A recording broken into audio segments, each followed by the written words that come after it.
Assalamu alaikum everyone. This is Khizr from IMS Discussion Forum. I'll be the host for today's forum session. मैं आप सबको welcome करता हूं जो आज हमारे साथ पार्टिसिपेंट्स हैं इस डिस्कशन फोरम में करंट इंटेलेक्चुअल वॉरफेयर से रिलेटेड इशू के ऊपर चीज़ें अंडरस्टैंड करने के लिए और डिस्कस करने के लिए. So we have Lubaba as our presenter today. Ji Lubaba, are you ready to present? Yes. Okay. अब मैं अपनी स्क्रीन शेयर अनशेयर कर रहा हूँ, तो आप फिर जैसे ही अनशेयर होती है आप स्क्रीन शेयर करके अपनी प्रेजेंटेशन स्टार्ट कर दीजिएगा. Thank you. Okay. Yes. Screen share हो रही है आपसे? जी, it is visible. Should I start? जी जी, sure. Assalamu alaikum. I am Lubaba Gulshad from C54, and today I will discuss about artificial intelligence. सबसे पहले देखते हैं आर्टिफिशियल इंटेलिजेंस क्या है. तो एआई एक ऐसी टेक्नोलॉजी है जिसको प्रोग्राम किया जाता है कि वो टास्क परफॉर्म करे जैसे इंसान करते हैं. लाइक एआई का मेन गोल ही यही है कि ऐसे सिस्टम्स डेवलप किए जाएं जो वो काम करें जो लाइक टिपिकली इंसान करते थे. जैसे हम किसी इंफॉर्मेशन को अंडरस्टैंड करते हैं, एनालाइज करते हैं, इंटरप्रेट करते हैं और उसके बाद उस टास्क को परफॉर्म करते हैं या डिसीजन ले रहे होते हैं. अब सेम काम मशीन्स करेंगी, लेकिन एआई पे काम 1956 में स्टार्ट हो चुका था, लेकिन इसका बूम देखा हमने 2022 में जब चैट जीपीटी लॉन्च हुआ और उसने 2 मंथ्स में 100 मिलियन यूजर का बेंचमार्क अचीव कर लिया. सो आर्टिफिशियल इंटेलिजेंस की 2 टाइप्स हैं main. Number 1 is weak AI. ये एक ऐसे टाइप है जिसे ऐसे डिजाइन किया गया है कि वो एक ही टास्क को बार बार लेकिन हाई प्रोफिशिएंसी के साथ कर रहा होता है. सीरी, एलेक्सा, गूगल असिस्टेंट इसके एग्जांपल्स हैं. यहाँ इसके साथ एक एग्जांपल और देख लेते हैं. जैसे हम आम कंप्यूटर्स पर चेस को खेलते थे और उसके पास एक सेट इंफॉर्मेशन या सेट इंस्ट्रक्शंस होती हैं, उन्हीं को यूज करके वो जो रिस्पॉन्स है उसको जनरेट कर रहा होता है. लेकिन जो स्ट्रॉन्ग एआई है वो एक ऐसी टाइप है जो सिर्फ स्पेसिफिक टास्क को परफॉर्म नहीं करता, बल्कि ह्यूमंस की तरह डेटा को अंडरस्टैंड करता है, लर्न करता है और फिर इंफॉर्मेशन को अप्लाई कर रहा होता है.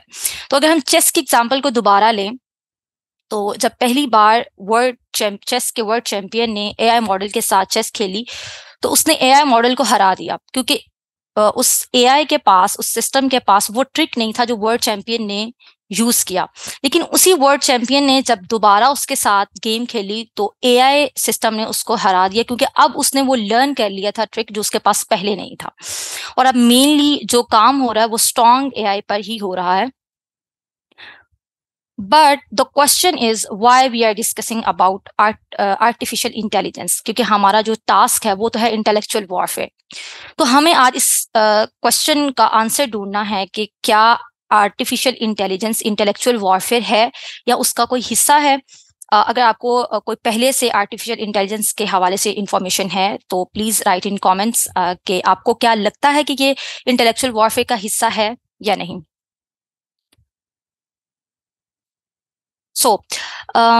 इंसानों को अब वॉर के लिए न्यूक्लियर वेपन्स की जरूरत नहीं रहेगी. बायो वेपन्स और एआई के थ्रू ही दुनिया को कंट्रोल किया जाएगा. और बायो वेपन की एक बहुत बड़ी एग्जांपल हमने कोविड-19 की शक्ल में देखी, जब छोटे से वायरस ने 2 से 3 साल में पूरी दुनिया का नक्शा बदल कर रख दिया.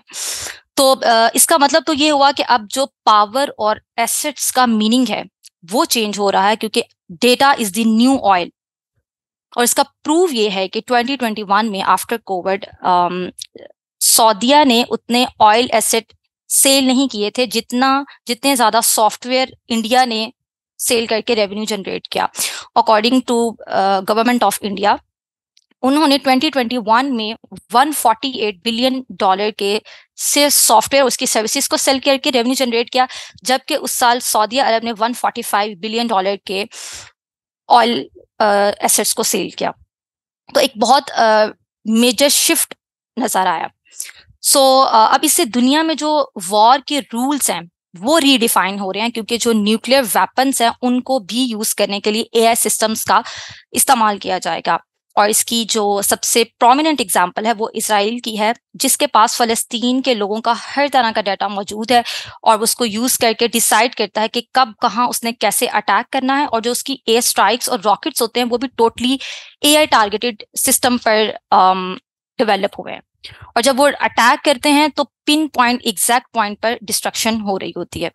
लेकिन जब फ़लस्तीन की तरफ से या हमास की तरफ से कोई अटैक होता है तो उनका जो AI डूम है, जो सिस्टम है, वो इतना स्ट्रांग है कि वो रॉकेट्स को बहुत पहले ही डिटेक्ट कर लेता है और टारगेट पर पहुंचने से पहले ही डिस्ट्रॉय कर देता है। एंड अब जो डिफेंस है, मिलिट्री डिफेंस, उसके लिए भी ह्यूमन पावर की जरूरत नहीं रहेगी, AI के थ्रू ही डिफेंस हो रहा होगा। और जब भी कोई अटैक करेगा तो AI खुद ही उसे डिटेक्ट करेगा और उसके रिस्पॉन्स में काउंटर अटैक भी कर सकेगा। और अगर हम बात करें यूज ऑफ डेटा की, तो न्यू वर्ल्ड ऑर्डर में ये एजेंडा भी शामिल है कि अब प्राइवेसी और सिक्योरिटी को ब्रीच करके डेटा को कलेक्ट किया जाएगा और फिर इसे क्रिमिनल एक्टिविटीज में यूज किया जाएगा। और AI के आने से ये और भी ज्यादा होगा। अगर हम साइबर क्राइम की एग्जांपल को देखें तो हैकिंग, या इसको सिंपली इस तरह से अंडरस्टैंड कर लें कि फोटोज या वीडियोस को ब्लैकमेलिंग के लिए यूज किया जाना। और अब आप तो ये सोच रहे होंगे कि अगर किसी ने अपनी फोटोज और वीडियोस कभी किसी पब्लिक प्लेटफॉर्म पर अपलोड ही नहीं की तो वो डेटा कैसे जाएगा किसी के पास। तो जो फेसबुक है उसके एग्जांपल लेते हैं, उसके पास आपकी गैलरी में मौजूद पिक्चर्स से लेकर आपके बैंक अकाउंट में बैलेंस की डिटेल्स, सारा डेटा मौजूद है। और आपका बिहेवियर, आपके लाइक्स, डिसलाइक्स, ये सारी जो प्रोफाइल है ये डेटा के फॉर्म में फेसबुक के पास जमा हो रही है। और फेसबुक इसी आपके डेटा को सेल करता है बिजनेस कंपनीज को, जिसे वो अपनी टारगेट ऑडियंस के पास जा रहे होते हैं बिजनेस जनरेट करने के लिए। सो अगर हम ये कहें कि privacy is a myth now, तो ये गलत नहीं होगा, क्योंकि जो फर्दर स्ट्रैटेजीज हैं वो सारी डेटा पर बेस्ड हो रही होंगी। Next is machine learning. Machine learning भी AI की कैटेगरी में ही आती है और इसमें एल्गोरिदम्स और सिस्टम जो है वो डेटा को यूज करते हैं और खुद को इम्प्रूव करते रहते हैं, और इसके लिए उन्हें कोई दोबारा से कोडिंग या इंस्ट्रक्शंस की जरूरत नहीं होती। और अगर मैं मशीन लर्निंग की आपको एग्जांपल दूं AI के हवाले से, तो इसे पॉलिटिक्स में यूज किया गया 2016 में, जब डोनाल्ड ट्रंप ने US इलेक्शन में विन किया। और तब एक कंट्रोवर्सी क्रिएट हुई कि इन्होंने फेसबुक का डेटा, लाइक्स और डिसलाइक्स को यूज किया है और उससे लोगों के ओपिनियन को मैनिपुलेट किया। लेकिन इन सारी चीजों में जो ज्यादा थ्रेटनिंग क्वेश्चन है वो है लो IQ। लो IQ किस तरह से कि जब आप किसी लाइक ब्रेन को अंडरस्टैंड कर लेते हैं कि जितना ज्यादा ब्रेन को यूज करेंगे उतने ज्यादा ब्रेन के सेल्स बढ़ेंगे, उतना ज्यादा IQ ज्यादा होगा। लेकिन मुसलमान जो ऑलरेडी लो इंटेलेक्चुअल लेवल पर खड़े हैं, उनका IQ लेवल लो है। और स्पेसिफिकली अगर मैं पाकिस्तान की बात करूं या मुस्लिम कंट्रीज की बात करूं तो उनका इंटेलेक्चुअल लेवल लो है। और अगर हम इन मशीन्स के ऊपर रिलाई करना शुरू कर देंगे तो हम अपनी जो क्रिटिकल एनालिसिस का जो पार्ट है उसको हम यूज ही नहीं कर रहे होंगे, और स्लोली स्लोली ये जो मशीन्स आई हमें डम बना रही हैं। और खास तौर पर मुस्लिम्स के लिए ये बड़ा थ्रेट है। Next is AI consciousness, the biggest threat. लेकिन अब AI में ऐसा क्या है कि इलॉन मस्क और जेफरी हिंटन, जिन्होंने सबसे ज्यादा AI पर काम किया है, वही ये कह रहे हैं कि ह्यूमंस को न्यूक्लियर वेपन से कोई खतरा नहीं है, उन्हें AI से डेंजर है।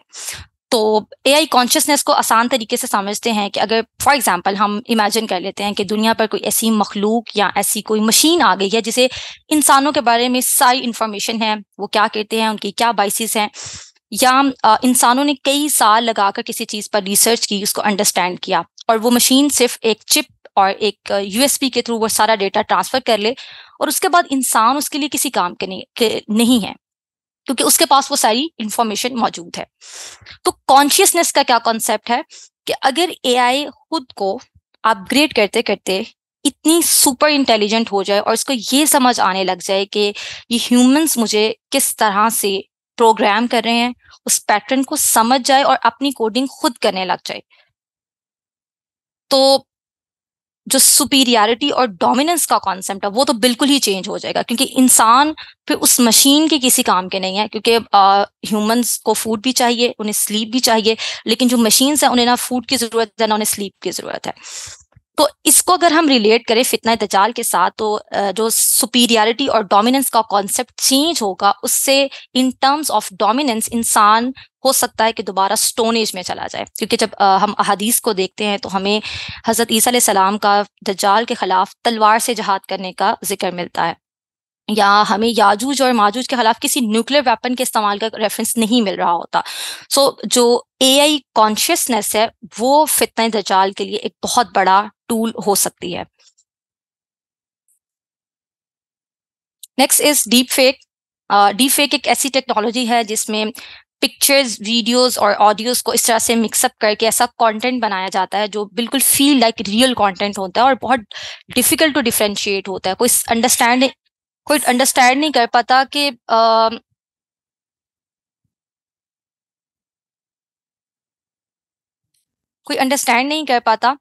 कि रियल कंटेंट कौन सा है और फेक कंटेंट कौन सा है। और अगर हम इसको देखें मिस इन्फॉर्मेशन के हवाले से, तो इसकी एक बहुत रीसेंट एग्जांपल है मेरे पास। एक इंटरनेशनल स्कॉलर हैं मुफ्ती मेंक, उनकी एक वीडियो वायरल हो गई जिसमें वो इमाम मेहदी के ज़हूर के बारे में बता रहे थे, और वो वीडियो देखने में इतनी रियल लग रही थी कि शायद वही बात करें, क्योंकि वही और उनकी वॉइस, उनके बोलने का स्टाइल सब कुछ सिमिलर था। लेकिन असल में वो वीडियो डीप फेक से प्रिपेयर की गई थी। और ये करना कुछ ज़्यादा मुश्किल नहीं है, क्योंकि अब वॉइस क्लोनिंग सॉफ्टवेयर मौजूद है जो सिर्फ 3 सेकंड की वॉइस को यूज करके 85% एक्यूरेसी के साथ सेम वॉइस को क्रिएट कर सकते हैं। आपका एक्सेंट, पॉजेस, स्टाइल, प्रोनाउंसिएशन, हर चीज को कॉपी कर सकते हैं।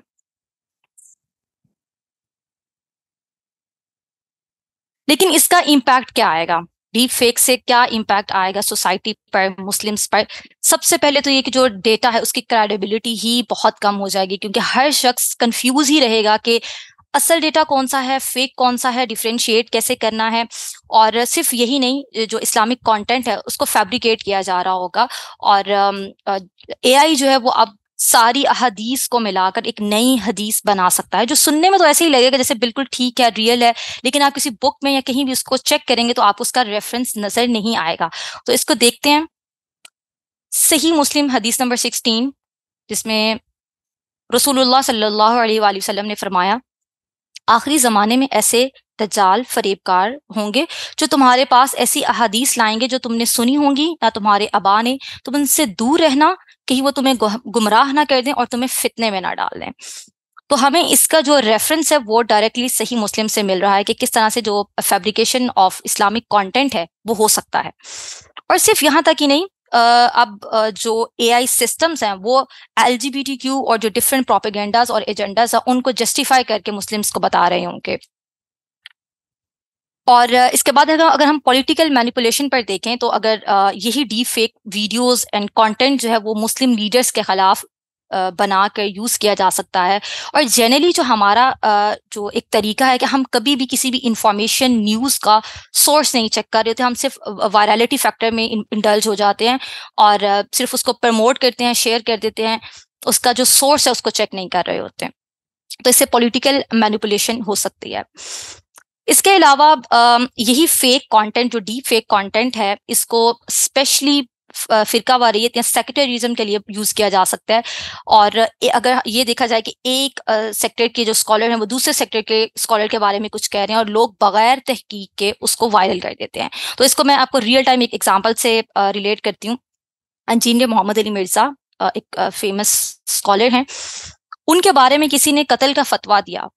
और अगर आप इमेजिन करें कि अगर कोई डीप, जितना ज़्यादा कंटेंट इंजीनियर मोहम्मद अली मिर्ज़ा का प्रेजेंट है इस वक्त सोशल मीडिया पर, कंटेंट लाइक ऑनलाइन, तो वो ही उनके सारे डेटा उनके चीज़ों को यूज़ करके, उनकी वॉइस को यूज़ करके वो ऐसी कोई डीप फेक वीडियो बनाई जा सकती है जिसपे वो अपने फॉलोअर्स को ये कह रहे हों कि आपको जाकर उन्हें काउंटर रिस्पॉन्स करना चाहिए। तो इससे कितना बड़ा फितना, कितना बड़ा ब्लडशेड, कितना बड़ा इशू क्रिएट हो सकता है, क्योंकि हम किसी भी इंफॉर्मेशन की क्रेडिबिलिटी को नहीं देख रहे होते। और इससे प्रोपेगेंडा और फॉल्स नैरेटिव तो बनेंगे, लेकिन वायलेंस भी इनहांस हो सकती है, इनिशिएट भी हो सकती है। Next is metaverse. मेटावर्स को हम इस तरह से अंडरस्टैंड कर लेते हैं कि जैसे हम रियल लाइफ में हमारे फ्रेंड्स हैं, फैमिली है, जॉब कर रहे हैं, हमारे इर्द मॉल्स हैं, बिल्डिंग्स हैं, इसी तरह से एक वर्चुअल लाइफ होगी, बल्कि है, मेटावर्स जो है वो लॉन्च हो चुका है, जिसे एक हेडसेट या सिंपली समझ ले ग्लासेस के थ्रू लगाकर आप वर्चुअल लाइफ में चले जाएंगे, जो बिल्कुल अर्थ लाइक होगी। वहां पे शॉपिंग मॉल्स होंगे, एंटरटेनमेंट स्टफ होगा, friends, family, profession, social relation, हर चीज होगी। लेकिन उन सब चीजों को कोई भी शख्स अपनी मर्जी के अकॉर्डिंग कस्टमाइज कर सकता है, अपने रिलीजियस बिलीफ को चेंज कर सकता है, अपने फ्रेंड्स एंड फैमिली को अपने अकॉर्डिंग चूज कर सकता है, अपनी फैंटेसीज के अकॉर्डिंग उस पूरी वर्ल्ड को क्रिएट कर सकता है। लेकिन उस जगह पर जितना भी जो बिजनेस ट्रांजैक्शंस हैं या जितना भी लेन देन है वो डिजिटल करेंसी के फॉर्म में हो रहा होगा। और डिजिटल करेंसी या डिजिटल कॉइन्स को आप बीटीसी को लाइक बिटकॉइन को अगर जानते होंगे, तो जो डिजिटल करेंसी है उसको यूज किया जा रहा होगा सारी लेन देन और बिजनेस के लिए। और यहाँ पे हमारे लिए क्या इंपॉर्टेंट चीज है कि हम मुसलमानों को अभी तक ये क्लैरिटी नहीं मिल सकी कि बिटकॉइन हलाल है, हलाल नहीं है, नहीं है तो कैसे है, अगर है तो कैसे है। इस सारी चीजों की अभी तक हमें समझ नहीं आ सकी। और जब मेटावर्स की $1 बिलियन इंडस्ट्री और ज्यादा फ्लरिश कर जाएगी तो हम उसको टैकल कैसे करेंगे, उसमें कैसे रिस्पॉन्स दे सकेंगे, तो ये एक हमारे लिए बहुत बड़ा क्वेश्चन मार्क है। पर अब समझते हैं कि मेटावर्स काम कैसे करेगा, राइट।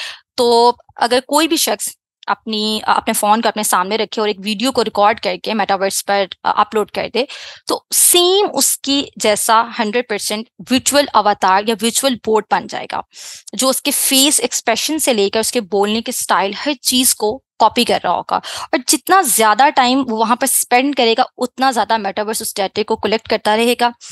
और इमेजिन करें कि अगर एक शख्स रियल लाइफ में मर चुका है, लेकिन वो डेटा जो वहां कलेक्ट हुआ था मेटावर्स पर, वहां उसके अवतार या बोर्ड की शक्ल में वो मौजूद है और वो इमॉर्टल है। और ये जो इमॉर्टैलिटी का कॉन्सेप्ट है उसे प्रमोट किया गया है, लॉन्च किया गया है मेटावर्स में। और मार्क जकरबर्ग ने लिविंग फॉर एवर मोड के नाम से इसे मेटावर्स में लॉन्च किया है। तो ये जो फरेब और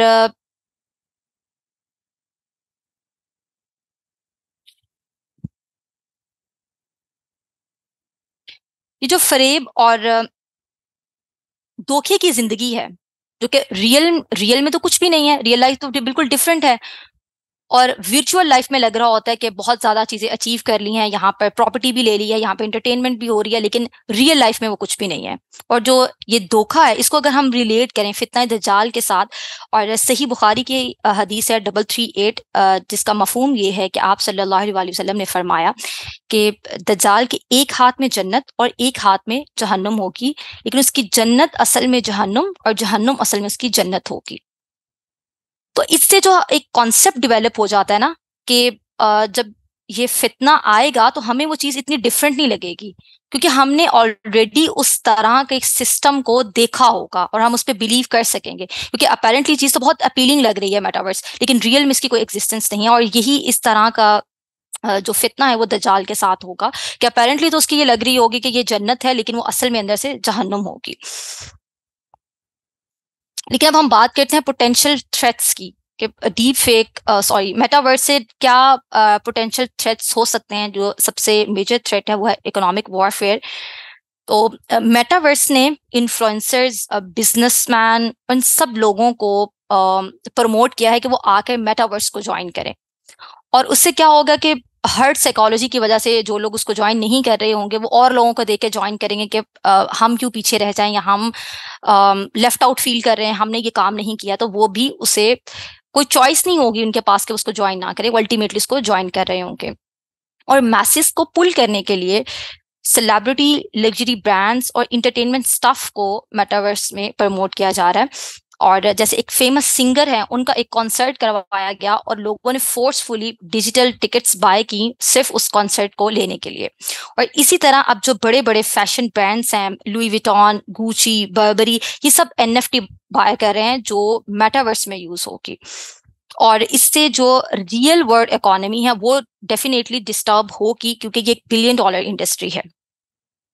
लेकिन अब हम देखेंगे इसको कि मेटावर्स किस तरह से मिस इन्फॉर्मेशन और एक्सट्रीमिज्म को प्रमोट कर सकता है।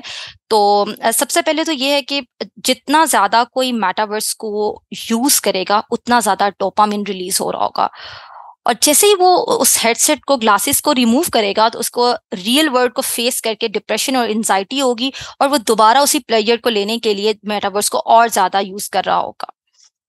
सो इसके अलावा जो गुनाह और सवाब का कॉन्सेप्ट है वो भी वर्चुअल लाइफ में डेवलप होगा, और मेटावर्स ने खुद कहा है कि हम लोगों को उनके रिलीजियस फेथ के बारे में टीचिंग्स देंगे, और जिसके लिए वो रिलीजियस स्कॉलर से कांटेक्ट भी कर रहे हैं।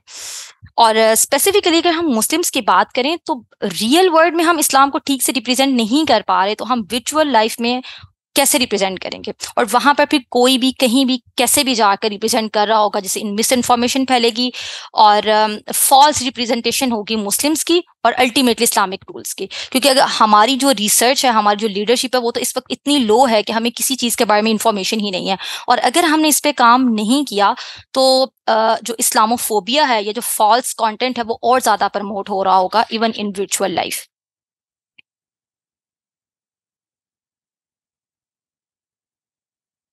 यहाँ पर एक हदीस है तिरमिजी 2181। रसूलुल्लाह सल्लल्लाहु अलैहि वसल्लम ने फरमाया, उस ज़ात की कसम जिसके हाथ में मेरी जान है, उस वक्त तक क़यामत कायम नहीं होगी जब तक दरिंदे इंसानों से गुफ्तगू ना करने लग जाएं, आदमी से उसके कोड़े का किनारा गुफ्तगू करने लगे, इसके जूते का तस्मा गुफ्तगू करने लगे, और इसकी रान इस काम की खबर देने लगे जो उसकी बीवी ने उसकी गैर हाजिरी में अंजाम दिया। और इस हदीस को फितनों की दौर की हदीस कहा जाता है, और बिल्कुल आखिरी वक्त की हदीस अगर इसके कॉन्टेक्स्ट को हम देखें तो अगर हम इसको थोड़ा सा रिलेट करने की कोशिश करें कि इसकी क्या प्रेपरेशन है, इसके बारे में क्या करंट वर्ल्ड में हो रहा है, तो आपको एक इंफॉर्मेशन मैं देती हूँ कि इलॉन मस्क की कंपनी है न्यूरालिंक्स, जिसमें वो ब्रेन चिप्स उसने बना ली हैं जो सिर्फ ब्रेन के ऊपर लगा दी जाएंगी, और ब्रेन के जो सेल्स हैं वो जो एक दूसरे से कम्युनिकेशन करते हैं उसको कैप्चर करके बगैर हाथ हिलाए कोई भी टास्क परफॉर्म किया जा रहा होगा। जैसे कि एक वो चिप उसने बंदर के सर पर लगा दी और वो बंदर एक गेम खेल रहा था। सिमिलरली अब जो एलॉन मस्क है उसने वो जो चिप है उसके जो ट्रायल्स हैं, जो एक्सपेरिमेंट हैं, वो इंसानों पर स्टार्ट कर दिए हैं। तो ये जो जितनी भी कोड़े का किनारा अगर गुफ्तगू करेगा तो इसमें कहीं ना कहीं टेक्नोलॉजी तो इन्वॉल्व होगी, क्योंकि अगर कोई शख्स एक जगह पर प्रेजेंट नहीं है और उसको उसके बारे में इंफॉर्मेशन मिल रही है तो उसमें जो ये सिस्टम्स हैं, ये जो जितनी भी फितने को प्रमोट करने वाली चीजें हैं वो इंडल्ज हो सकती हैं। हम पॉसिबिलिटीज की यहाँ पर बात कर रहे हैं। वी नेवर नो कि 10 ईयर्स 15 ईयर्स 20 ईयर्स में और क्या कितना बड़ा हो जाएगा। तो इसके लिए एक इजरायली फिलोसोफर हैं युवल नोवा, उन्होंने कहा कि ये जो एआई सिस्टम है अब इसका कोई एंड नहीं है, क्योंकि जो एआई है वो अपनी रिलीजियस गाइडलाइंस खुद लिखेगा, उससे उसके वर्शिपर्स पैदा होंगे और उससे नए नए रिलीजन पैदा हो रहे होंगे। यानी कि इसका मतलब यह है कि और ज्यादा फितने पैदा हो रहे होंगे। तो हमें इसकी इन सब चीजों की तैयारी करनी है, और उसके लिए व्हाट आर द सॉल्यूशंस। सबसे पहला सोल्यूशन है अवेयरनेस। हमें बेसिक अवेयरनेस को क्रिएट करना है और उसके बाद हमें कॉम्पिटेंसी और रेगुलेशन की तरफ जाना है। अवेयरनेस में हमने सबसे पहले तो ये करना है कि हम डिफ्रेंशिएट करना सीखें कि deep fake, AI based information और अथेंटिक इंफॉर्मेशन में कैसे डिफ्रेंशिएट करना है, कैसे पता चलेगा कौन सा अथेंटिक है और कौन सा अथेंटिक नहीं है। और उसके बाद हमें बेसिक लर्निंग और अंडरस्टैंडिंग लेनी पड़ेगी, क्योंकि अगर हम ये अंडरस्टैंडिंग नहीं लेंगे तो ऑलरेडी जो हम इतना पीछे हैं उसमें और 10-20 सालों में हमें कुछ समझ ही नहीं आ रहा होगा कि हम कहाँ खड़े हैं। इसके लिए अंडरस्टैंडिंग और अवेयरनेस के लिए हमें स्पेशली मुस्लिम्स के लिए हमें एक क्लियर मुस्लिम आइडेंटिटी चाहिए, क्योंकि जो खतरा है वो मुसलमानों का है, और क्योंकि ईमान भी सिर्फ मुसलमानों के पास है। तो अगर हमने सॉल्यूशंस पर बात ना की तो पॉसिबल है कि आने वाले सालों में जो हमारी जनरेशन्स हैं वो हमसे जब इन सारी चीज़ों के करंट सिनेरियो में पूछेंगे कि इस्लाम का क्या कॉन्सेप्ट है, क्या टीचिंग्स हैं इस चीज़ों के हवाले से, तो अगर हमें ही नहीं पता होगी तो हम उन्हें रिस्पॉन्स नहीं दे सकेंगे, और वो यही समझेंगे कि शायद इस्लाम आउटडेटेड हो चुका है और इनके पास कोई जवाब नहीं है। तो सोल्यूशन जो हैं वो प्रेजेंट हैं, हमारे पास सोल्यूशन की एक बुक मौजूद है जिसका नाम है कुरान, और उसके अंदर हमारे पास निशानियां भी हैं, हमारे पास चाबियां भी हैं, हमने सिर्फ डॉट्स को कनेक्ट करना है और अपने सोल्यूशंस को फाइंड आउट करना है। क्योंकि अभी हमने 2-3 जो अहादीस हैं उससे कनेक्ट करने की कोशिश की, और इसके अलावा भी और बहुत ज्यादा कंटेंट होगा जो हमें इन फितनाजात से मुतालिक सारी इंफॉर्मेशन दे रहा है। और इसके अलावा हम प्रैक्टिकली क्या कर सकते हैं, जो एक ग्रुप ऑफ एक्सपर्ट हैं या कॉम्पिटेंट लोग हैं specially in field of AI, वो अगर आगे आए और वो कुरान और सीरा के साथ रिलेट करके सॉल्यूशंस को फाइंड आउट करें, तो मुस्लिम्स के लिए ये सबसे बड़ा फायदा होगा, क्योंकि हमारे पास जो एआई की इंफॉर्मेशन है या उसकी जो कॉम्पिटेंसी है वही नहीं है अभी तक, और उसमें आईएमएस भी रोल प्ले कर सकता है। जो पूल ऑफ एक्सपर्ट एक प्लेटफॉर्म है आईएमएस का, उसके थ्रू इसको सॉल्यूशंस को बनाया जा सकता है। और अगर और इस वक्त ऑडियंस में कोई भी ऐसे हैं जो एआई पे मास्टर्स कर रहे हैं या एआई पे उनकी रिसर्च है, तो वो जरूर पूल ऑफ एक्सपर्ट को ज्वाइन करें ताकि वो प्रैक्टिकली फायदा दे सकें मुस्लिम्स को।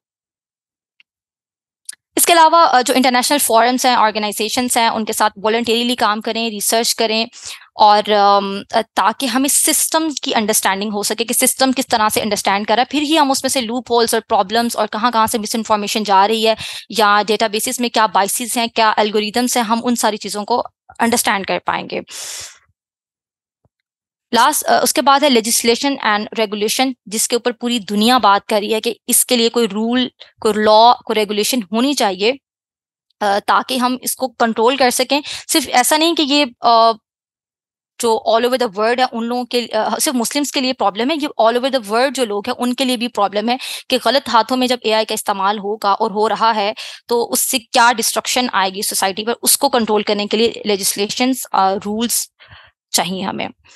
नंबर 3 इज जो कि बहुत बेसिक बात है लेकिन बहुत इंपॉर्टेंट है, कि जितने भी आईटी के स्टूडेंट्स हैं उनको एआई की जो बेसिक इंफॉर्मेशन है वो होनी चाहिए, क्योंकि अभी जैसे वर्ड और माइक्रोसॉफ्ट एक्सेल की रिक्वायरमेंट है, आने वाले सालों में बेसिक इंफॉर्मेशन एआई पे होगी कि इसकी थोड़ी इंफॉर्मेशन होनी चाहिए आपकी जॉब रिक्वायरमेंट के लिए।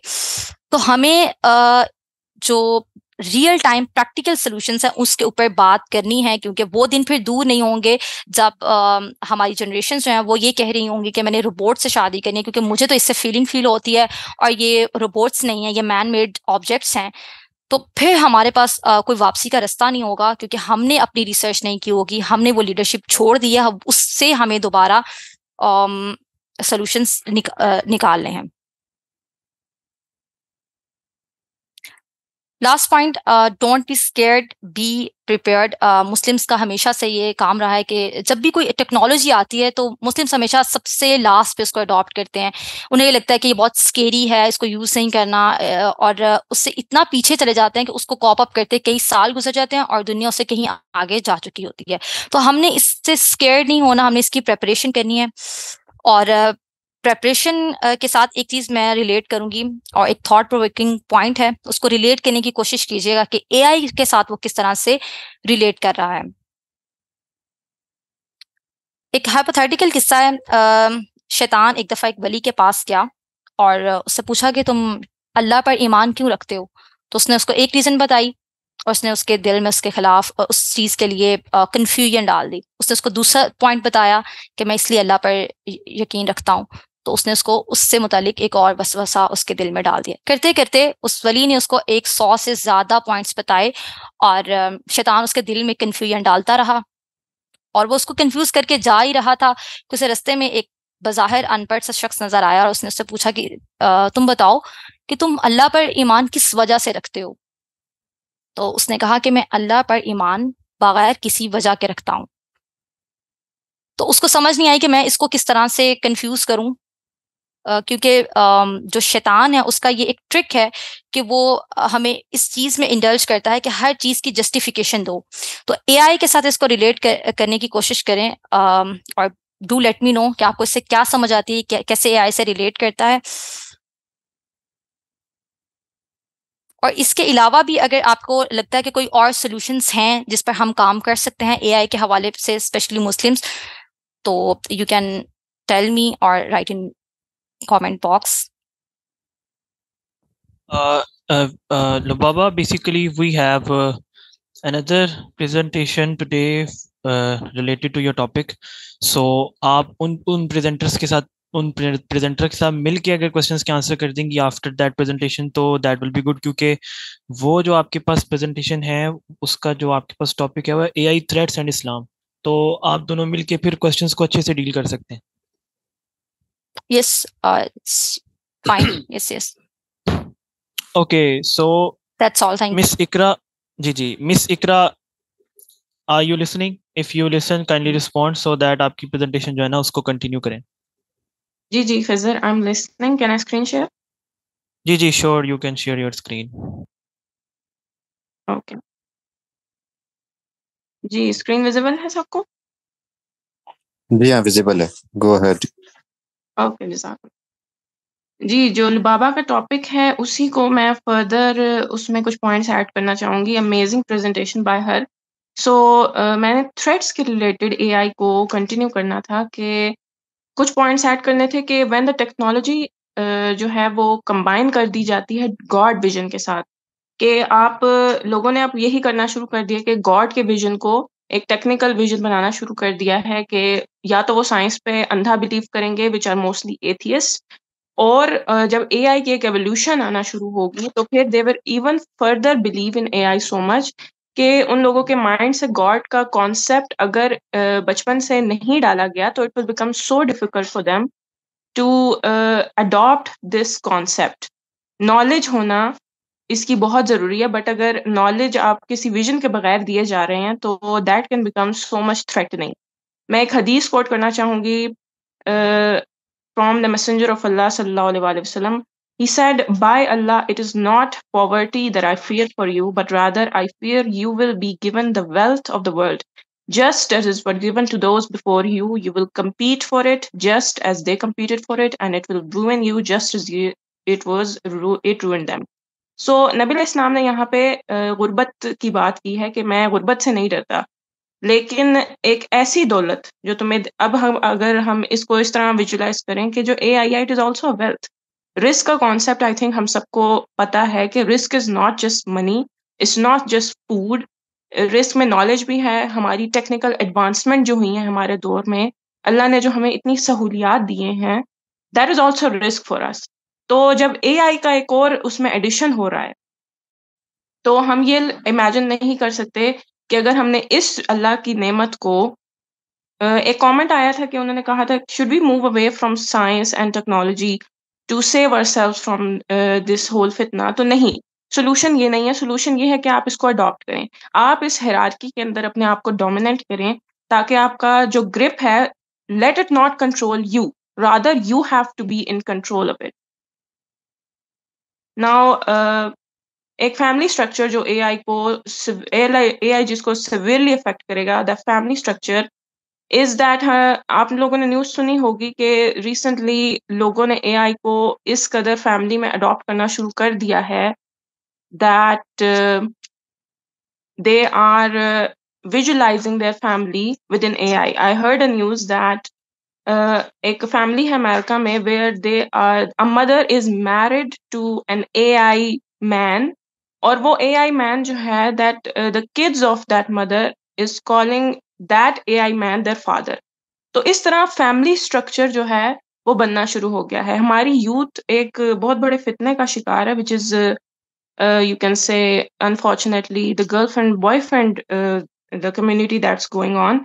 तो अगर हमने उस चीज़ को एड्रेस ना किया, फॉर एग्जांपल एक लड़का जो कि इस्लाम से दूर है and he is having a हराम रिलेशनशिप, तो परफेक्शन के साथ कोई भी चीज़ compete नहीं की जा सकती.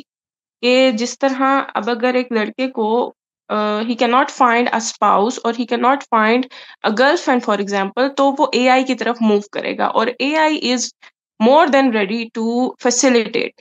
वहाँ पे AI girlfriends, AI family structure, ये सब कुछ मौजूद है.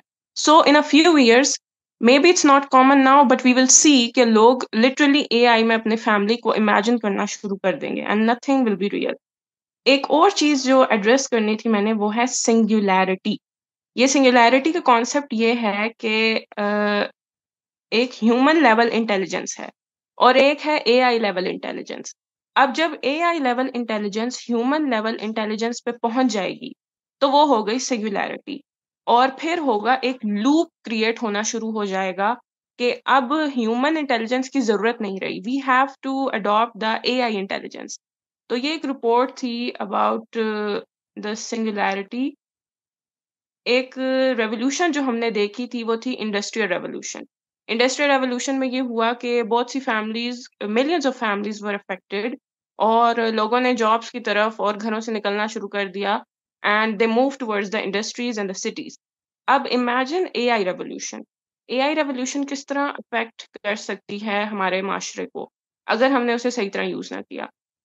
हो सकता है विच इज क्वाइट पॉसिबल कि हमारी करेंसी जो है वो टोटली शिफ्ट हो जाए, जो कि शिफ्ट हो भी रही है इन अ डिजिटल करेंसी। उस शिफ्ट की वजह से जो लोगों के एसेट्स हैं वो भी एक विजुअल उस वर्ल्ड में शिफ्ट हो जाएंगे। जैसे लुबाबा ने भी बताया कि काफी कंपनीज हैं गुची वगैरह जिन्होंने प्रॉपर्टीज बाय करना शुरू कर दी हैं with in the AI universe ताकि वो वहां पे अपने आप को एस्टैब्लिश कर सकें। सो पहले तो हमारे पास जो एक्चुअल मनी थी दैट वाज गोल्ड, वो कन्वर्ट हो गई इनटू पेपर। अब imagine that paper converting into something you can not even touch, that is the digital money और द एआई वर्ल्ड रेवोल्यूशन। एक और चीज जो पिछली प्रेजेंट स्लाइड में थी, that jobs will reach to perfection. Now nothing will compare to perfection. जब आपके पास एक रोबोट एक काम कर रहा है और एक ह्यूमन एक काम कर रहा है तो ह्यूमन को ऑफ कोर्स रेस्ट की भी जरूरत है, उसे सैलरी की भी जरूरत है, but machine doesn't need that. So jobs, ऐसा नहीं है कि अनएम्प्लॉयमेंट होगी, बट न्यू जॉब्स आपको खुद क्रिएट करनी पड़ेंगी।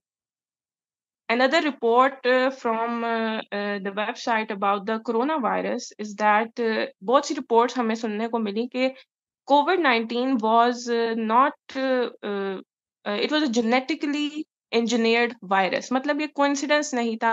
काफी reports दे, इस पे documentaries भी मौजूद हैं इंटरनेट पे कि ये वायरस ऐसे ही वजूद में नहीं आया, इसको प्रॉपर इस पे काम किया गया, इसे बनाया गया लैब में और फिर इसे लीक किया गया and the reports are there. तो अगर इसकी मदद से जेनेटिकली इंजीनियर्ड चीजें बन सकती हैं, so imagine the threat it brings. Now my point is कि अगर मुसलमानों ने इस फील्ड में डोमिनेंस हासिल ना की जो कि वेस्टर्न सोसाइटी ने कर ली है, सो तो फिर हम उसी गुलामी के साइकिल में कंटिन्यू रहेंगे। हमें कुछ इधर उधर का समझ नहीं आ रहा होगा कि क्या सही है क्या गलत है, जो कि हदीस भी है। So we have to come in this field, we have to come above it.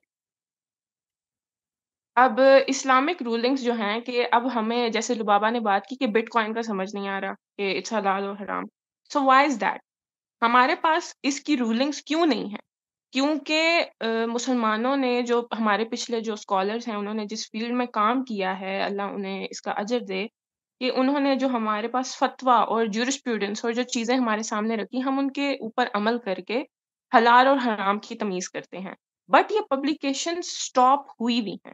Globally वो पब्लिकेशंस और फ़िक़्ह की स्टडी दोबारा से स्टार्ट होने की ज़रूरत है with in this technological environment, with in the modern world. अगर मॉडर्न वर्ल्ड में रहते हुए हमने दोबारा, अगर मुसलमान बच्चा बड़ा होके उसने दोबारा इस फील्ड में, ज्यूरिस्प्रूडेंस में और इस्लामिक फ़िक़्ह में काम करना शुरू ना किया और उसके ऊपर रूलिंग्स देना ना शुरू की, तो हमारी आने वाली जनरेशन कन्फ्यूज़्ड होगी। बिकॉज़ जो ये बिटकॉइन तक स्टॉप नहीं होना, there is so much more to come. So हमें जो मेजर गुनाह है, जैसे साहिल दीन ने कहा था कि आज का जो मेजर गुनाह है वो कल का माइनर गुनाह भी बन सकता है। मतलब आज हम जिस चीज़ को बड़ा समझ रहे हैं, हो सकता है हमारी आने वाली जनरेशन उसको छोटे-छोटे गुनाह समझ रही हो। सो लोगों को सर्टिफ़िकेशन चाहिए, उनको डेवलपमेंट चाहिए इस फील्ड में। Now, there's another prophecy by our Rasulullah Sallallahu Alaihi Wasallam that by the one whose hand is my soul, the hour will not be established until predators speak to people. ये हदीस लुबाबा ने भी mention की है, and until the tip of a man's whip and the strap of his sandal speak to him and his thigh informs him of what occurred with his family after he left. So हमारे पास काफ़ी इस तरह की there are theories।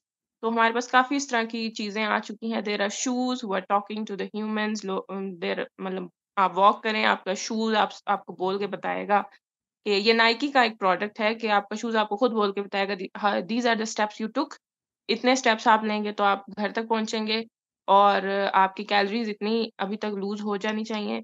So this is not something to be shocked about. Now metaverse की भी लुबाबा ने बात की कि एक पूरा यूनिवर्स का ट्रांसफ़र है, एक लाइफ़स्टाइल ट्रांसफ़र है, टोटली वर्चुअल रियलिटी में लोग शिफ्ट होना शुरू हो जाएँगे और ह्यूमन्स इन्वॉल्वमेंट भी इसमें शुरू होगी कि आज का बच्चा जो हम मोबाइल को तो कंट्रोल कर नहीं पा रहे। We have to ask ourselves this question कि are we controlling our cell phone और is our cell phone controlling us? क्या हम एक्चुअली इन कंट्रोल हैं या नहीं? तो जब ये मेटावर्स जैसी चीज़ इंट्रोड्यूस हो, मेटावर्स के यूनिवर्स में एंटर हो जाएँ हम, so how much control would we have on ourselves? अभी तो हमारे पास एक छोटे से डब्बे के ऊपर स्क्रीन व्यू है, लेकिन जब एक इक्विपमेंट आप अपनी आँखों पे लगाएँ और पूरा कमरा आपको एक डिफरेंट वर्ल्ड नज़र आ रहा है, so are we ready to pull ourselves out of that? Reality के ऊपर ऑफ कोर्स क्वेश्चन मार्क लग जाएगा। एक जैसे एप्पल ने भी अभी एक इक्विपमेंट इंट्रोड्यूस किया है विज़न प्रो, जिसकी वजह से पूरा उनका नाउ व्हाई आर दे जब एक प्रोडक्ट इंट्रोड्यूस होता है तो वो इंट्रोड्यूस इसलिए होता है आइदर वो प्रोडक्ट कोई प्रॉब्लम सॉल्व कर रहा है या फिर वो ह्यूमैनिटी को कोई फैसिलिटी प्रोवाइड कर रहा है। अगर हम विज़न प्रो की बात करें, ना तो ये कोई प्रॉब्लम सॉल्व कर रहा है और ना ही कोई फैसिलिटी प्रोवाइड कर रहा है। हाँ, एक फैसिलिटी प्रोवाइड कर रहा है कि ह्यूमन्स को मोर एडिक्ट बना रहा है। More addict to the screen, more addict to the virtual reality, more addict out of reality. So it is doing that. Uh, कुछ पॉइंट्स लुबाबा ने जो मेंशन किए वे फॉरवर्ड किए कि मुसलमानों को अवेयरनेस की ज़रूरत है, यूनिटी की ज़रूरत है। Start searching about the issues of the next 10 years. अब हमारे 2000 में अगर कोई बच्चा बैठ के ये प्रिडिक्ट करता कि एआई की थ्रेट आने वाली है, दैट वुड बी 100% करेक्ट। सो आज हमें बैठ के अगले सालों की जो थ्रेट्स हैं उनको देखना पड़ेगा। कुरान से ही आपने नॉलेज इंटरप्रेट करनी है। जो बंदा ये कहता है कि कुरान और हदीस में इसका सॉल्यूशन मौजूद नहीं है, तो वो एक फेल्ड इंटरप्रेटर है। उसको कुरान के अंदर से वो चीज़ें नज़र ही नहीं आ रही जो कि अल्लाह ने मेंशन की है, because there is a solution for everything. Jurisprudence की प्रोडक्शन की ज़रूरत है और लास्टली इमाम इब्न हंबल रहमतुल्लाह की मैं एग्ज़ाम्पल दूँगी कि उन्होंने अपने दौर में जिन्होंने उनका वाक़या पढ़ा है, उन्होंने अपने दौर में ऐसे खड़े होके कैसे फितने का सामना किया कि जो पावर में लोग थे, वो टोटली उनके खिलाफ थे और वो टाइम इस तरह था कि रियलिटी एक्चुअली कन्फ्यूज़ हुई हुई थी। मुसलमान जो थे वो जैसे लेमैन जो बंदा है वो कन्फ्यूज़ हुआ हुआ था एक्चुअली कि what is right and what is wrong, क्योंकि पावर में जो बंदा है वो एक बात कह रहा है और जो मुस्लिम इमाम है वो एक बात कह रहा है। But Imam Ibn Hanbal stood his ground, he preached the truth. और अगर हम इसे एआई के दौर से या even the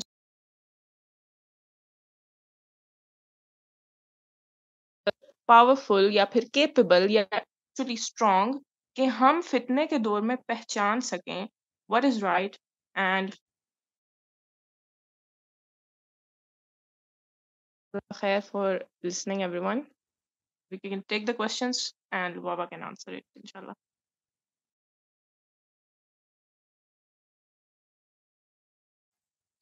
Jazakallah Ikra. Now let's take questions. और क्वेश्चंस लेने से पहले मैं एक चीज़ सबको बताना चाहूँगी कि हमें आप लोगों का फीडबैक नहीं आ रहा।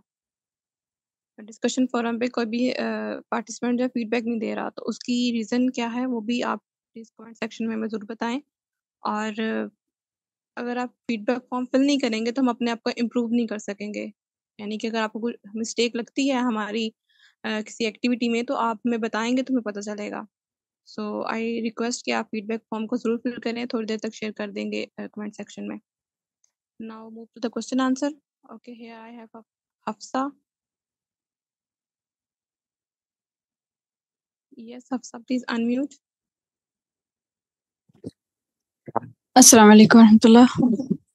वालेकुम सलाम। It was a very good presentation, mashallah. Both sisters ne, Sister Lubaba and Sister Ikra.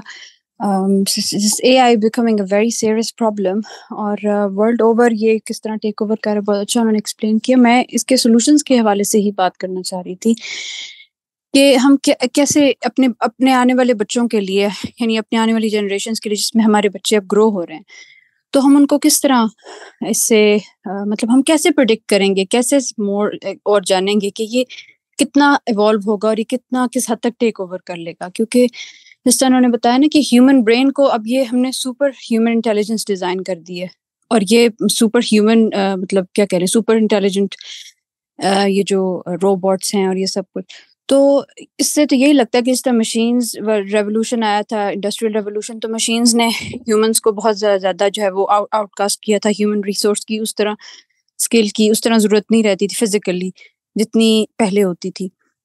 तो उससे जॉब्स भी कम हुई, ह्यूमन जो है वो रिसोर्स और ह्यूमन उसकी मतलब वो कमी होगी. इसी तरह अब ये जो एआई है ये भी ह्यूमंस को रिडंडेंट बिल्कुल करता जा रहा है कि ये रिप्लेस कर रहा है हर उसमें. और कुछ लोगों ने तो अलार्म बजाने शुरू किए हैं, लेकिन मुझे समझ नहीं आती कि ये जो इतने ज़हीन लोग ये बना रहे हैं वो यही कहते तो यही है कि ये हमें इंसानियत को फ़ायदा देने के लिए, हमारी ज़िंदगी को आसान करने के लिए, लेकिन हर जगह तो ऐसा नहीं है कि हमें आसानी दे रहे हैं. तो क्या ये ज़हीन लोग या जो इनमें भी जो इन सोसाइटीज़ में रहते हैं या ये जो टेक्नोलॉजी को प्रोड्यूस करें, वो क्या नहीं देख रहे कि किस कदर डिज़ास्टर्स फ्यूचर की तरफ हम जा रहे हैं? तो इसके सॉल्यूशंस के हवाले से मैं देखने से कि किस तरह हम ये देखें कि 20 to 25 ईयर्स में ये टेक्नोलॉजी कहाँ चली जाएगी, और फिर हम अपने बच्चों को किस तरह इक्विप करें कि ये इस टेक्नोलॉजी वाले दौर के लिए क्या हमें जो है वो स्किल्स चाहिए होंगी, किस कदर दीन के साथ हमें जुड़ना होगा, किस कदर फ़िक़्ह की डेवलपमेंट, फ़िक़्ह की स्टडीज़ की ज़रूरत है. तो यही मेरा क्वेश्चन है. Ikra and Lubaba, are you here? Yes. Okay, आपका क्वेश्चन ये है कि हम किस तरह से जो बच्चे हैं, जनरेशन्स हैं, उनको प्रिपेयर करें और आने वाले सालों में एआई कितना डेवलप हो जाएगा. तो जो डेवलपमेंट के हवाले से है उस पे तो सिर्फ प्रिडिक्शन ही है कि जैसे हमने एआई कॉन्शियसनेस की बात की, मेटावर्स की बात की, तो ये तो मैटर ऑफ ईयर है, डिकेड नहीं है. आने वाले चंद सालों में, 5-10 सालों में बहुत ज़्यादा रेवोल्यूशन आ चुका होगा, लेकिन हम उसको मेजर नहीं कर सकते फॉर द मोमेंट, क्योंकि अभी मार्च 2023 में इलॉन मस्क, जेफरी हिंटन, ये जितने भी लोग थे, इन लोगों ने यही कहा कि इसको पॉज करें, क्योंकि अगर हम उस पॉइंट पर पहुंच गए जिससे वापसी का रास्ता नहीं है, तो फिर हमारे पास कोई सोल्यूशन नहीं होगा. रेगुलेशन और जो लेजिस्लेशंस हैं वो बहुत इंपॉर्टेंट हैं. सो अगर आप मेजर करने की बात कर रहे हैं कि हम मेजर कर सके कि आने वाले 20 साल में, 15 साल में क्या होगा, एग्जैक्टली क्या होगा, तो वो हम नहीं बता सकते. हम सिर्फ प्रिडिक्ट कर सकते हैं कि इन चीज़ों की बेसिस पर कितना ज़्यादा डेवलप हो सकता है. अब वापस आ जाते हैं आपके फर्स्ट क्वेश्चन पे, जो आपने ये पूछा कि हम बच्चों को कैसे इक्विप करें और कैसे नॉलेज दें. तो जब तक हमारे पास खुद नॉलेज नहीं होगा, हमें खुद ही क्लैरिटी नहीं होगी इन कॉन्सेप्ट्स की, तो हम बच्चों को नहीं बताएंगे. इनफैक्ट उन्हें और ज़्यादा कन्फ्यूज कर रहे होंगे, क्योंकि हम खुद सब कन्फ्यूज थे कि हमें नहीं समझ आ रही एआई क्या है, मेटावर्स क्या है, डीप फेक से क्या हो सकता है. तो हमें सबसे पहले तो खुद इंफॉर्मेशन लेनी है, और इंफॉर्मेशन लेने के साथ साथ जो एआई की इंफॉर्मेशन है, सिस्टम्स कैसे बन रहे हैं, उनमें क्या प्रॉब्लम्स हैं, उनमें कहाँ प्रॉब्लम क्रिएट किया जा रहा है, उनमें बाइसिस कैसे डाली जा रही हैं, और उसके बाद जब हमारे पास उस सिस्टम की इंफॉर्मेशन होगी, फिर हम उन्हें क्लियर आइडेंटिटी का बताएं. क्योंकि जैसे मैं पहले बता चुकी हूँ कि सॉल्यूशंस की बुक हमारे पास है, हमारे पास उसके अंदर निशानियां मौजूद है, हमारे पास उसके अंदर चाबियां मौजूद हैं.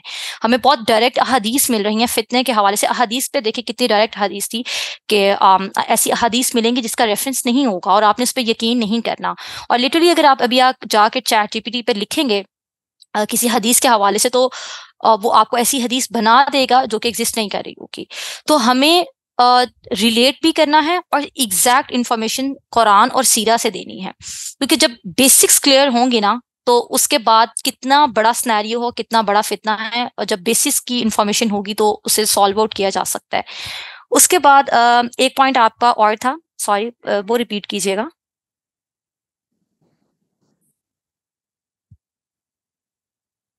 One second.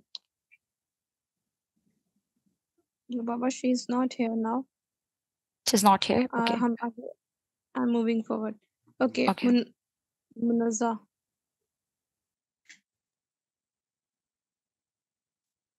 Yes, Munazza. जी अस्सलाम वालेकुम रहमतुल्लाहि व बरकातुहू। मेरा असल में इसको सुनने के बाद तो वही है ना कि मैं इसके ऊपर क्वेश्चन क्या करूं। हम तो सभी क्वेश्चनेबल हो गए हैं, हमारे ऊपर क्वेश्चन मार्क लग गया हम सब के ऊपर। मुझे इस सब को सुनने के बाद कि वो अल्लाह के नबी की हदीस के मैं फितनों को तुम्हारी तरफ इस तरह गिरते हुए देख रहा हूँ, आते हुए देख रहा हूँ आसमान से, जिस तरह का कोई तस्बीह टूट जाए और उसके दाने के पीछे दूसरे जो है वो तेजी के साथ नीचे आ रहे हों, यानी इतनी तेजी के साथ। उन फितनों को अल्लाह के नबी ने इस तरह बताया तो नहीं पूरे सही तरीके से, यानी कि क्लियर करके, लेकिन वो फितने हमें आते हुए नजर आ रहे हैं इन्हीं सूरतों में।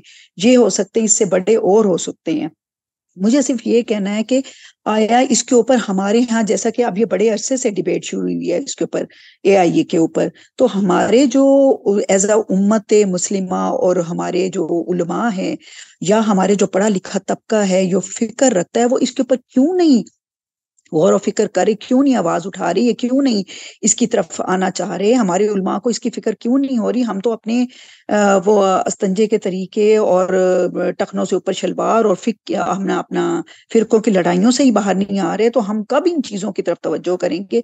हमारा हमेशा से अगर हम हिस्ट्री उठा के देखें तो हमारा तो मुसलमानों का यही तर्ज अमल रहा है कि हम लोग जो चीज आ रही हो या कोई फितना आ रहा हो या कोई भी मुश्किल आ रहा हो, हम मुसलमान उसकी तरफ देखते नहीं। पहले तो शुतुरमुर्ग की तरह जो सर जो है ना वो अपना रेत के अंदर दबा लेते हैं, और जब वो पहुंच जाती है हमारे सर के ऊपर तो फिर हम उसके बाद उसके लिए सर उठाते हैं तो वो पानी हमारे सर से गुजर चुका होता है। तो ना हमारे उलमा इस तरफ कोई फिक्र कर रहे हैं, ना हमारी कोई पढ़ी लिखी जो हैं, जो समझ रखते हैं, सूझबूझ रखते हैं, वो लोग इतना करें। ये तो वही वाली बात है कि इसके ऊपर एक तो हमें कुरान से बहुत ज्यादा जुड़ना होगा, अहादीस के साथ, नबी की सीरा के साथ, सहाबा की जिंदगियों के साथ, उनसे सीखना होगा कि ऐसे फितनों के दौर में हमें क्या करना है। दूसरा, जब तक हम और हमारी जनरेशन इस चीज से नहीं जुड़ेगी तो आने वाले फितनों को हम समझ भी नहीं सकेंगे। नंबर 2 ये है कि हमें इस टेक्नोलॉजी को भी समझना होगा। जैसे आप जैसे लोग, IMS के दूसरे लोग बहुत ज्यादा अवेयरनेस क्रिएट करें, लोगों तक ये पहुंचाएं बात कि वो पहुंचे हमारे प्लेटफॉर्म से भी, ताकि लोगों को पता चले कि जाहिर है ये तो आगे पता चल गया कि इसके बेशक फवाइद होंगे, नुकसान भी होंगे। तो मैं ये चाह रही हूँ कि इसके ऊपर आप लोग भी कोशिश करें। मुझे वो एक बच्चे की बात याद है कि सर ने अपने सेशन में कहा था कि मुझे एक बच्चे ने कहा कि मेटावर्स के ऊपर अपनी एक मस्जिद बना लूं। तो उस वक्त मुझे ये बात सही समझ नहीं आई थी, लेकिन आज बहुत अच्छे तरीके से समझ आई कि हमारे उलमा को अब सोचना पड़ेगा कि आने वाले वक्त के लिए हम भी तैयार हों, कमर कसें, और हम अपनी कौम को भी और अपने फॉलोअर्स को भी इसके लिए तैयार करें। तो मुझे जरूर। Okay, thank you, Munazza. Okay, now let's take next question. लुबाबा, आप कुछ ऐड करना चाहें तो कर लें, और आप सबसे एक रिक्वेस्ट है, काइंडली अपना बेशक कमेंट्स भी दें sir discussion forum, but try to be precise and short, because we have more than 100 people, और हमें हमेशा फीडबैक आता है कि nobody is giving us chance. तो हमें एक दूसरे का ख्याल करेंगे तो हम चांस दे पाएंगे एक दूसरे को। So please be precise. Okay, इसके अलावा मैं कमेंट सेक्शन में देख रही हूँ कि काफ़ी लोग कमेंट कर रहे हैं कि प्रेजेंटेशन वाज वेरी गुड। तो आप यहाँ भी बता रहे हैं और यहाँ पे आप ये बता रहे हैं कि अच्छी थी, लेकिन उसमें क्या अच्छा था ये आप चीज़ें नोट डाउन नहीं करवा रहे। तो आई रिक्वेस्ट कि आप फीडबैक फॉर्म में अच्छी चीज़ें भी बताएं। जैसे आप हमें अपनी कंप्लेंट्स बता सकते हैं, आप प्रेजेंटेशन में जो चीज़ें अच्छी आपको लगी और अच्छे पॉइंट्स थे वो भी आप शेयर कर सकते हैं। इससे ये फ़ायदा होगा कि आपकी समझ के मुताबिक हम उन पॉइंट्स को आगे फर्दर उस पर काम कर सकते हैं। तो क्योंकि हर एक को अलग-अलग समझ आती है, तो हर एक की समझ के मुताबिक भी हम जो है ना अपने टॉपिक्स को आगे फर्दर मूव कर उस पे काम कर सकते हैं। तो आई रिक्वेस्ट कि आप फीडबैक फॉर्म को सीरियस लें, अच्छे पॉइंट्स हैं वो भी शेयर करें, अगर आपको कोई कंप्लेंट्स हैं तो वो भी शेयर करें। Okay, now let's move to the next question. Mohammad Burhan. Yes, thank you. अच्छा, मेरा ये क्वेश्चन था कि देखें एआई का हमने इसके नुकसान भी देख लिए और ये भी देख लिया कि किस तरह से हमें नेक्स्ट जनरेशन में नुकसान पहुंचाने वाला है, ठीक है। लेकिन इसकी एक अच्छी साइड भी है ना, तो आपको क्या लगता है कि AI जो है हमें किस तरह से फ़ायदा दे रही है इस टाइम पाकिस्तान के अंदर अगर देखा जाए, तो हम इससे किस तरह से फ़ायदा उठा रहे हैं? क्या आपको लगता है कि इससे फ़ायदा भी हो रहा है? और अगर हम इसके नुकसान को रोकना चाहें, तो जो हमारे पॉलिटिकल लीडर्स हैं, क्या उनके पास इसका नॉलेज नहीं है, ठीक है? या उनको कोई नॉलेज देने वाला नहीं है? या उन तक पहुँच नहीं रहा? क्या ऐसा मसला है कि जिसकी वजह से हमें ये सिर्फ़ प्रॉब्लम्स ही नज़र आ रहे हैं? काइंडली इसका आंसर कीजिए। ओके इसकी मिसाल बिल्कुल ऐसे है जैसे एक मोबाइल फ़ोन है। इसको सिंपली अंडरस्टैंड करते हैं। क्या सेल फ़ोन के फ़ायदे हैं? बिल्कुल हैं। क्या सेल फ़ोन के नुकसानात हैं? वो भी बिल्कुल हैं। और अब ये डिपेंड करता है कि हम उसको यूज़ कैसे कर रहे हैं। सेम गोज़ फॉर एआई के एआई के डेफिनेटली बेनिफिट्स हैं। जो रेपिटिशन की जॉब्स थी, रिसर्च थी, बहुत सारी चीज़ें ईज़ी हुई हैं और इस पे डिस्कशन फोरम पर 2 से 3 दफ़ा डिस्कशन हो चुकी है कि एआई के या चैट जीपीटी के क्या फ़ायदे हैं, उस पे हम बात कर चुके हैं। लेकिन हमने ये नहीं देखा कि इसको यूज़ करते-करते मुस्लिम्स की जो कोर है, जो उनका ईमान है, उस पे कैसे डिफरेंस आ सकता है, कैसे प्रॉब्लम आ सकता है। तो हमने यही तो करना है कि हमने इसकी कॉम्पिटेंसी लेनी है, हमने इसको यूज़ करना है, इस सिस्टम को अंडरस्टैंड करना है, ताकि हम उससे बेनिफिट भी लें, लेकिन उसके साथ-साथ हम उसके लिए प्रिपेयर भी हो सके कि कहाँ पर हमारे लिए ये प्रॉब्लमैटिक हो सकता है। तो यही तो प्रॉब्लम मैंने पहले भी डिस्कस किया था कि जब भी कोई न्यू टेक्नोलॉजी आती है, हम स्केयर्ड हो जाते हैं कि ये मुझे नहीं यूज़ करना, क्योंकि ये मेरे लिए बहुत ज़्यादा इश्यूज़ हैं या बहुत नुकसानात हैं, हम इसको यूज़ नहीं करेंगे। और इसका इतना बड़ा इम्पैक्ट आता है कि हम दुनिया से बहुत पीछे रह जाते हैं और इसको आने वाले 5-10 सालों में इसने बहुत ज़्यादा बूम होना है एआई ने मज़ीद। तो अगर हम आज तैयारी कर लेंगे, इसकी कॉम्पिटेंसी बेसिक लर्निंग कर लेंगे, तो हम इसके लिए प्रिपेयर हो सकेंगे। सो बेनिफिट भी लेना है, लेकिन प्रिपेयर भी करना है। Okay, thank you. Okay, before taking next question, मैं यहाँ पे 130 प्लस पार्टिसिपेंट्स हैं। मेरी सबसे रिक्वेस्ट है, काइंडली फीडबैक फॉर्म शेयर हुआ है, उसके ऊपर अपना फीडबैक ज़रूर दें। अभी जो कि डिस्कशन चल रही है, तो आप सबके पास एम्पल टाइम होगा कि आप लोग फीडबैक को आसानी के साथ फिल कर सकते हैं। जी, moving toward the next question, Saad Fayaz, मैं आपको अनम्यूट कर रहा हूँ, काइंडली आप प्रेजेंटर से अपना क्वेश्चन पूछें।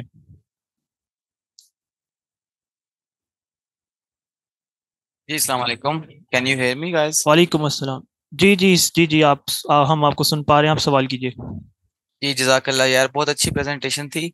एक क्वेश्चन जहाँ मैं अक्सर आके फंस जाता हूँ ना, इस सारे आईएमएस के इस पूरी लेके इस जो भी हमारा सिस्टम चल रहा है या अभी जिस डिस्कशन को लेके हम बैठे हुए हैं, मैं ये सोचता हूँ कि यार जब हमें ये प्रिडिक्टेड हुआ है कि यार ये सारी चीजें down the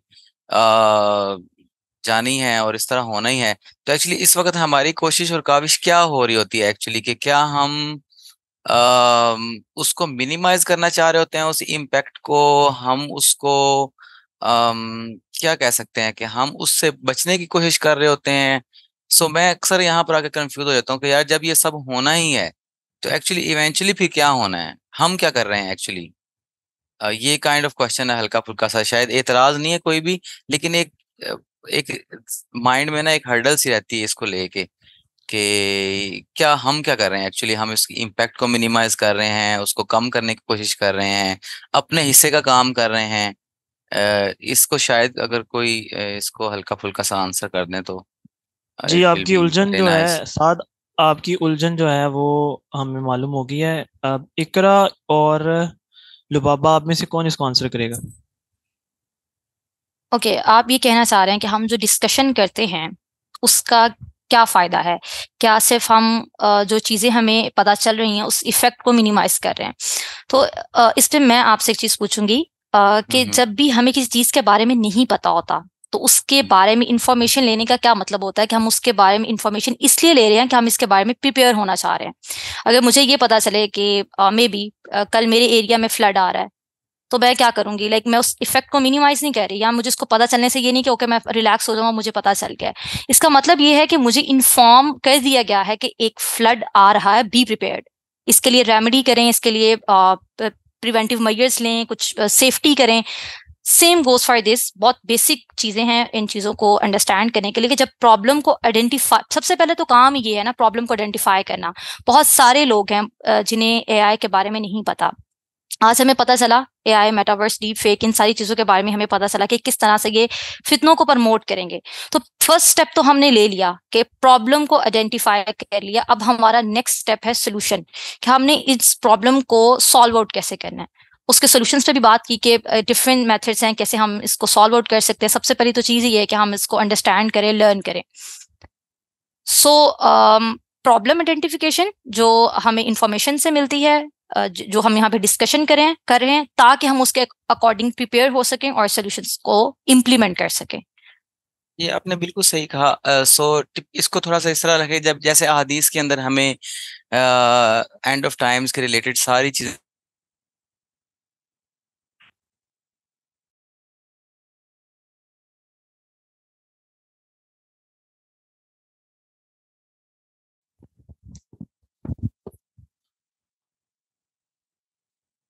Saad, we are unable to listen you.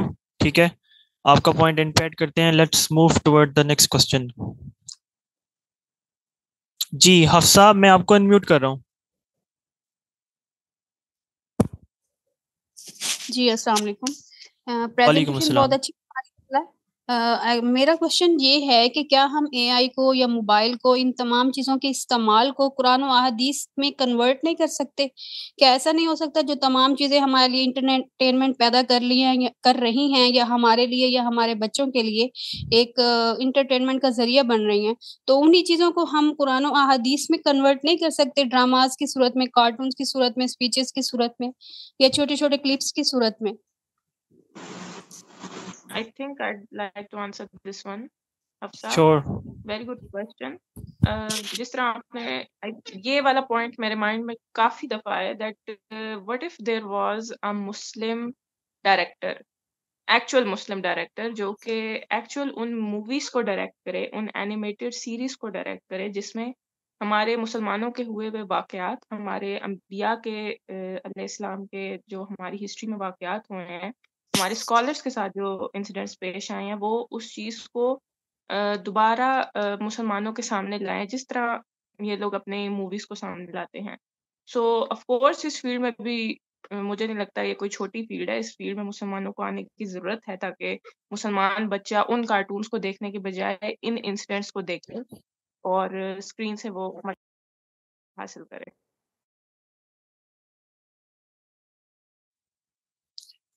Okay, moving towards the next question.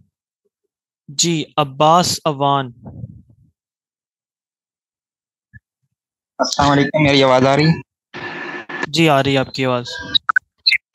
अच्छा सर, ये मेरा एक क्वेश्चन भी है और सजेशन भी है कि जैसे मीडिया को लेकर हम लोगों ने प्रोपेगेट करना स्टार्ट करना है, तो ये 1976 के अंदर फर्स्ट टाइम जो लीबिया के उलमा ने इज्तिहाद किया था और द मैसेज के नाम पे एक सीरियल बनाया था 3 घंटों का, जिस पे उन्होंने जलील कदर साहबा को तो नहीं दिखाया, लेकिन फिर भी एक ऐसी मूवी है जिसके बारे में डॉक्टर जाकिर नायक का ये कहना है कि दुनिया की हिस्ट्री की पहली मूवी है जो हीरो के बगैर इतनी ज़्यादा फेमस हुई है। ठीक है, तो उसकी वजह से काफ़ी ज़्यादा नॉन मुस्लिम्स ने भी इस्लाम कबूल किया था, बट हमारी स्कॉलरशिप अभी तक उसको नहीं एक्सेप्ट कर रही और कहती है कि वो बिदअत है, हराम है, साहबा की शक्लें भी दिखा दी हैं, उनकी तस्वीरें ज़हन में आ जाती हैं उनको देखने से।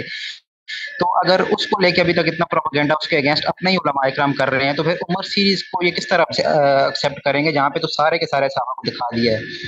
तो क्या हम लोगों को, आईएमएस के लोगों को यहाँ पे ये कोशिश नहीं करनी चाहिए कि किसी तरीके से उमर सीरीज को मेन स्ट्रीम मीडिया पे ले जाएं, जैसे कि अर्तुगरुल ने जाके, हालांकि वो एक फर्जी किरदार था बट उसने बहुत ज़्यादा अफेक्ट किया, हमारे बच्चों के खिलौनों के अंदर हथियार आ गए हैं अभी जंगी। तो वाई नॉट, मैं समझता हूँ कि हमें इस चीज़ की कोशिश करनी चाहिए जिसके साथ किसी का भी असर और रसूख है मेन स्ट्रीम मीडिया तक, डायरेक्टर्स प्रोड्यूसर्स तक, कि मैं इस ये एक बन्ना बनाया है, उर्दू में डबिंग हो चुकी है, बस इसको पीटीवी या किसी मेन स्ट्रीम मीडिया चैनल पे दिखाया जाए। Yes.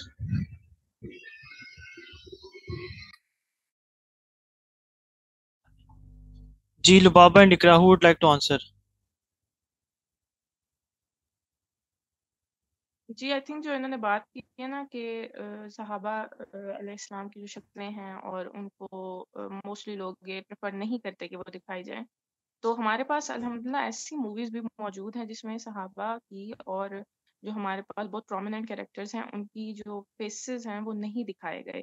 Now I am not a scholar, I can not say much on this topic कि ये हलाल है, we should do that. Of course नबी अलैहिस्सलाम की we cannot show his figure, we cannot even mess with, हम उसके close भी नहीं आ सकते उस subject के, but लोगों को information जो provide की है, even उमर series की इन्होंने बात की, I have also watched that series, और it has had a positive impact on me.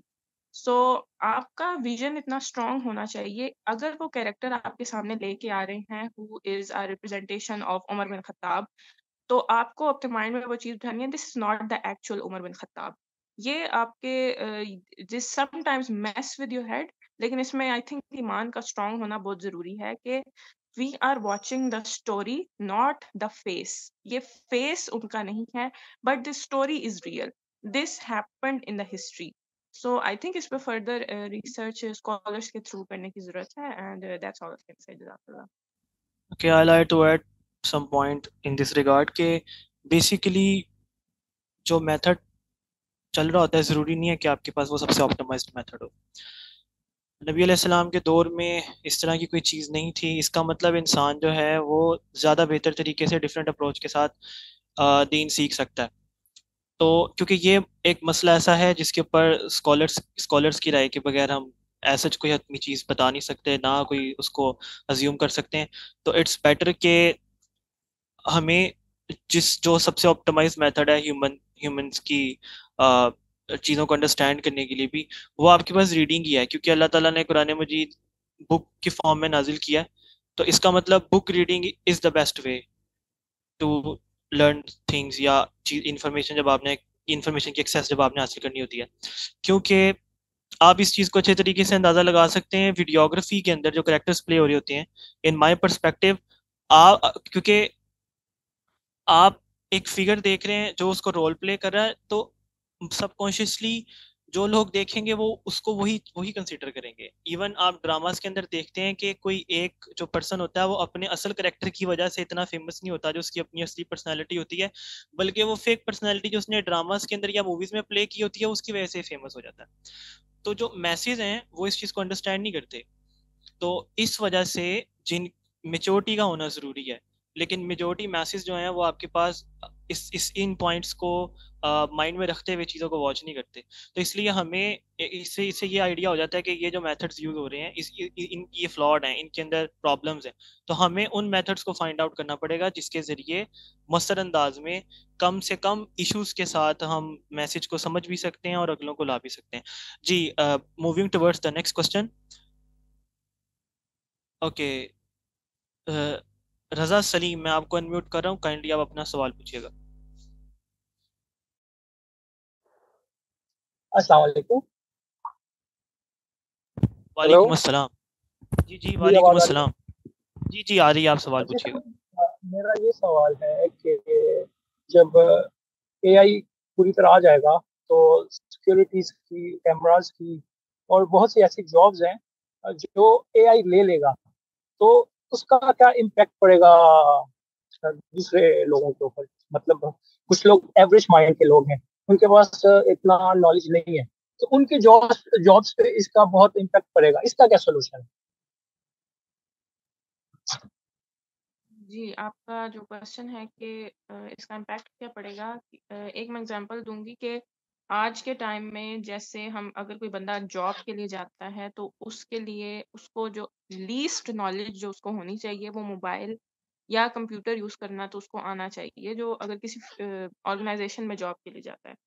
तो इसी तरह जब एआई की रेवोल्यूशन आएगी तो ये भी एक लीस्ट स्टैंडर्ड बन जाएगा कि आपको ये यूज़ तो करना आना चाहिए। लेकिन ऑफ कोर्स जॉब्स कुछ ख़त्म होंगी, लेकिन जॉब्स जो हैं वो री इन्वेंट भी होंगी।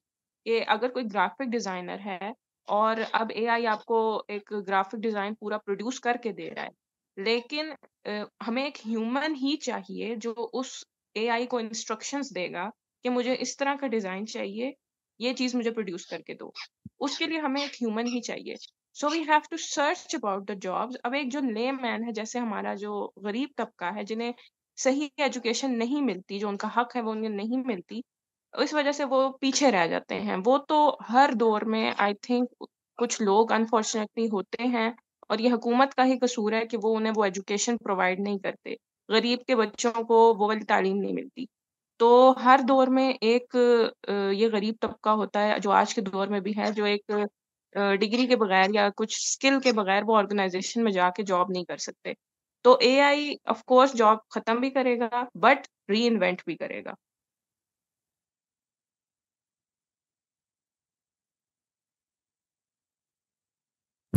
ओके, नेक्स्ट क्वेश्चन की तरफ मूव करते हैं। जी मुबशरा, मैं आपको अनम्यूट कर रहा हूँ, काइंडली अपना क्वेश्चन पूछिएगा and I would like Lubaba to answer questions now. Yes please. जी अस्सलाम वालेकुम। पहले तो ये कि माशाल्लाह बहुत अच्छी प्रेजेंटेशन, बहुत ही इंफॉर्मेटिव, बहुत अच्छा लगा सुन के।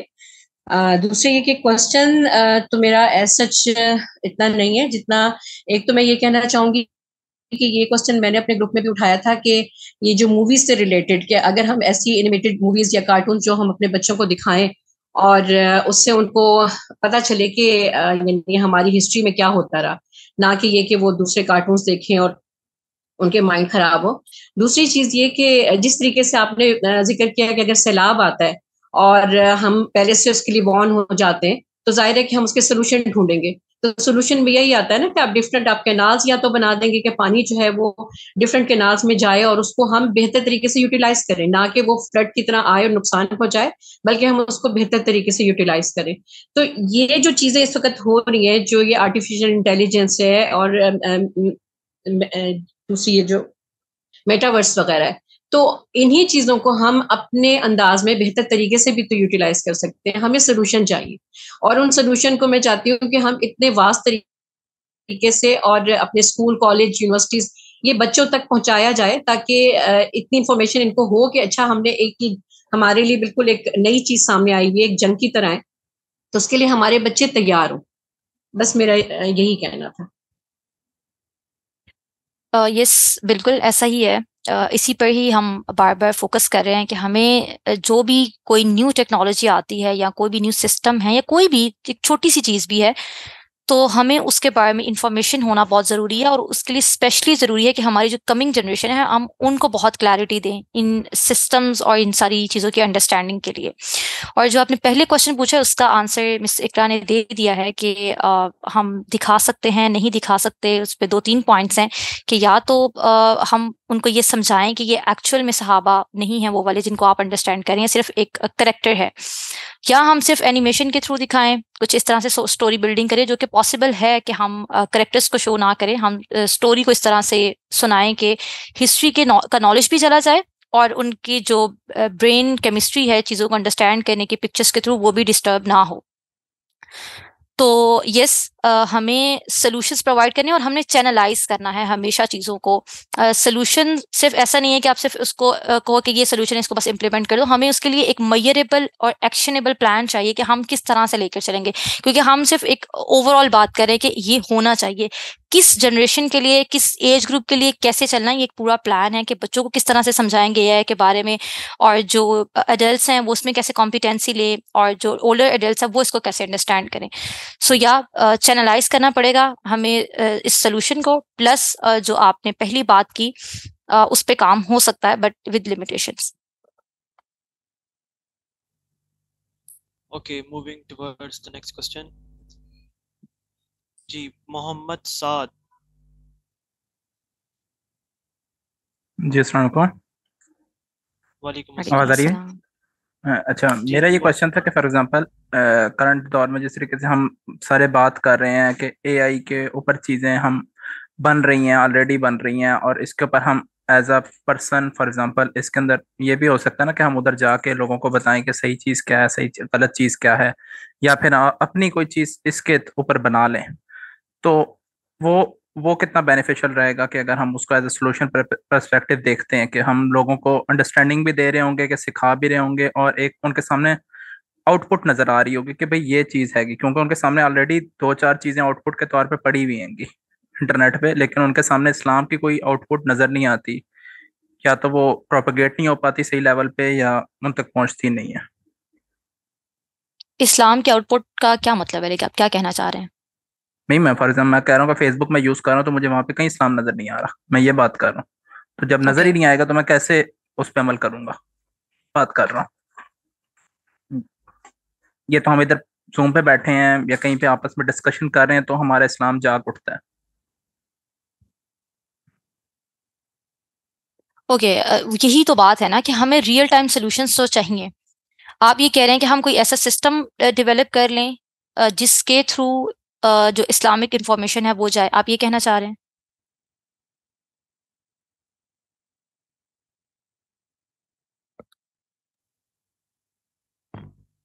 Let me send him a request to unmute himself. Please please. Sorry I जी गॉट सर। म्यूटेड। जी मैं यही कह रहा हूँ कि हमारे पास जो भी लोग इसकी नॉलेज रखते हैं उनको बात वही है कि उनको इस्लाम का इल्म या तो उन तक पहुंचाया जाए ताकि वो इस किस्म की चीजें बना सकें और मार्केट में इन चीजों को ला सके ना, क्योंकि असल मसला यही है मार्केट में हमारे पास सही पर्सपेक्टिव फिर भी अवेलेबल नहीं है अभी। एग्जैक्टली, ये एक बेटर सोल्यूशन हो सकता है कि हम कोई ऐसा सिस्टम एआई को यूज करते हुए बना लें जिसके ऊपर ऑथेंटिक इन्फॉर्मेशन हो। और क्योंकि जब आप चैट जीपीटी या कोई भी डिफरेंट एआई मॉडल्स पे जाके सर्च आउट करते हैं तो वो फिर बाइस डेटा दे रहा होता है। लेकिन अगर अभी आप जाके चैट जीपीटी से पूछेंगे कि चैट लाइक फेमिनिज्म पर या मुझे पैलेस्टाइन जो है उससे रिलेटेड इजराइल के अगेंस्ट लॉजिक्स बताओ, तो वो आपको 2-3 पॉइंट्स बताएगा, उसके बाद सॉरी करेगा कि नहीं ये मैं नहीं कर सकता। सो वहाँ का जो डेटा है वो बाइस्ड है, बाइस्ड एल्गोरिथम्स हैं। सो अगर हम कोई ऐसा सिस्टम डेवलप कर लें जहाँ पर जो जितनी भी इंफॉर्मेशन है हदीस की, सीरा की, कुरान की, डिटेल्स जो भी हैं वो सारी ऑथेंटिक हों, तो ये एक बहुत अच्छा रिसोर्स होगा मुस्लिम्स के लिए कि जब भी अगर आपने कुछ सर्च आउट करना है या आपने ऑथेंटिक इन्फॉर्मेशन लेनी है तो आप सिर्फ इसी रिसोर्स को यूज करेंगे। बाकी जो है वहाँ पे डेटा बाइस्ड होगा और वहाँ पे सही इन्फॉर्मेशन नहीं दी जा रही। सो ये एक अच्छा सोल्यूशन हो सकता है अगर जो एआई एक्सपर्ट्स हैं वो इस पर्सपेक्टिव के साथ काम करें। सही। इस रिगार्डिंग वैसे मैं कोशिश कर रहा हूँ इस रिलेटेड काम करने की। तो बात वही है कि एक आलम की हम फिर भी एट द एंड जरूरत पड़ती है कि जो चीज़ों को वेरीफाई कर सके कि हाँ ये सही है कि गलत है। तो बात वही है कि इस चीज़ को यूज़ करने वाले भी पहले एक तो बात वही है कि उस पर ट्रेन करना पड़ेगा आलिम्स को भी कि भाई आप इस चीज़ को किस तरीके से यूज़ कर सकते हैं और अपना ओपिनियन जो है आप वो कुरान और हदीस के मुताबिक इसके ऊपर दे सकें ताकि। Okay sir, thank you so much. Thank you. ठीक है, आपका पॉइंट भी ऐड हो गया, आपके क्वेश्चन का आंसर भी हो गया है। Moving towards the next question, उससे जाने से पहले फीडबैक फॉर्म के ऊपर मैं रिमाइंडर दे दूं काइंडली। टाइम आप लोगों के पास अभी है, अपना फीडबैक अच्छे तरीके से सबमिट करवाएं, ठीक है, आप ताकि आप लोगों के कंसर्न्स भी हम तक पहुंचे और हमें आइडिया हो कि आप लोग जो हैं वो डिस्कशंस से किस तरीके से चीज़ों को हासिल कर रहे हैं, किस तरीके से चीज़ों को अंडरस्टैंड कर रहे हैं। जी, मैं डॉक्टर नूर आपको अनम्यूट कर रहा हूँ, काइंडली क्वेश्चन पूछिएगा अपना।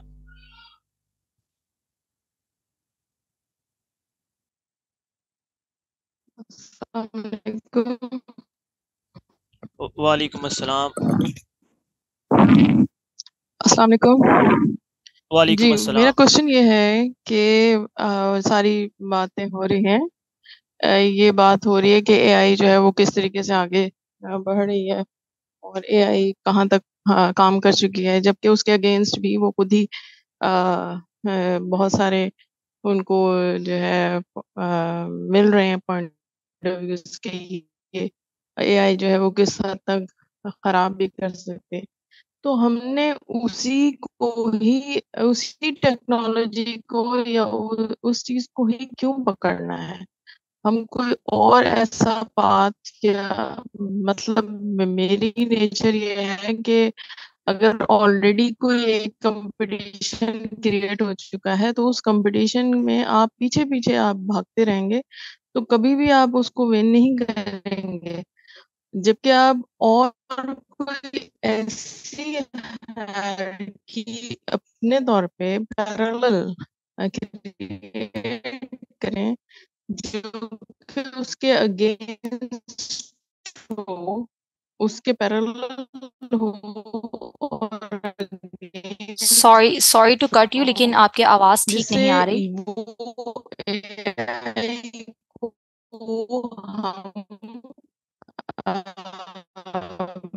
बीट कर सकें, ना कि हम एआई के पीछे भागें। तो ये मेरा क्वेश्चन है।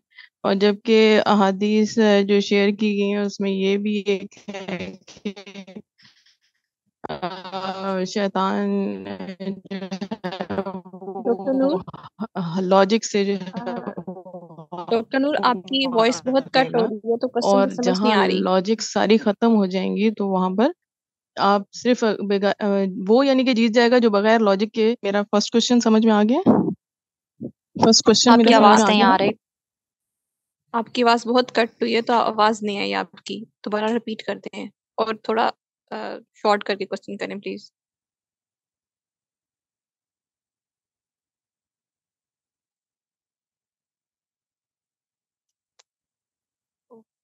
She left.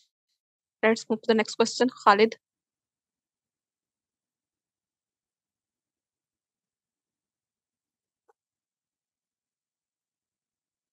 Hello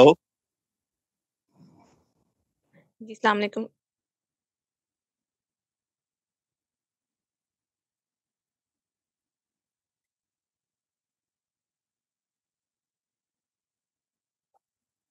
Okay, I'm moving forward. Aman. Hello okay now I am unmuted hello Okay, Khalid. Yes. Yes, Khalid, you can ask. मेरे दो क्वेश्चंस हैं। पहला क्वेश्चन के जैसे एआई के ऊपर इतनी डिस्कशन हुई है, एआई एक तो रिलीजन के साथ उसको लिंक करना क्या साइंस है, और दूसरा क्वेश्चन जैसे ये आईएमएस ग्रुप है, I am part of this group for long time, objective क्या है वैसे इसका?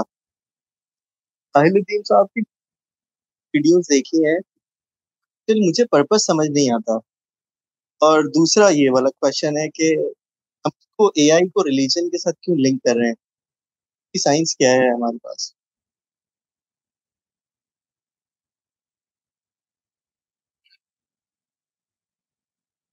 हेलो जी जी खालिद, क्वेश्चन दोबारा रिपीट कीजिएगा जरा।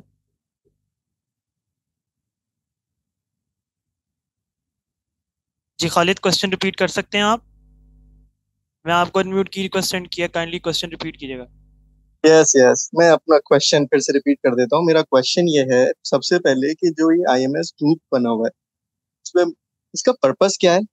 क्योंकि साहिल अदीम ने जो इनिशियल बताया था कि जो इसका पर्पस होने वाला है वो तो फिलहाल नहीं लगता इतने टाइम से है। और दूसरा कि हम एआई को रिलीजन से क्यों लिंक कर रहे हैं, मतलब दीन से एआई को लिंक करने की साइंस क्या है? वो एक टेक्नोलॉजी है, मल्टीपल टेक्नोलॉजीज आई हैं। फॉर एग्जांपल जैसे आज एआई आ गया, इससे पहले एक जावा आया था, उसके बाद फिर पाइथन आ गया। I have a background in science plus tech से बैकग्राउंड है, and I work for a AI oriented company.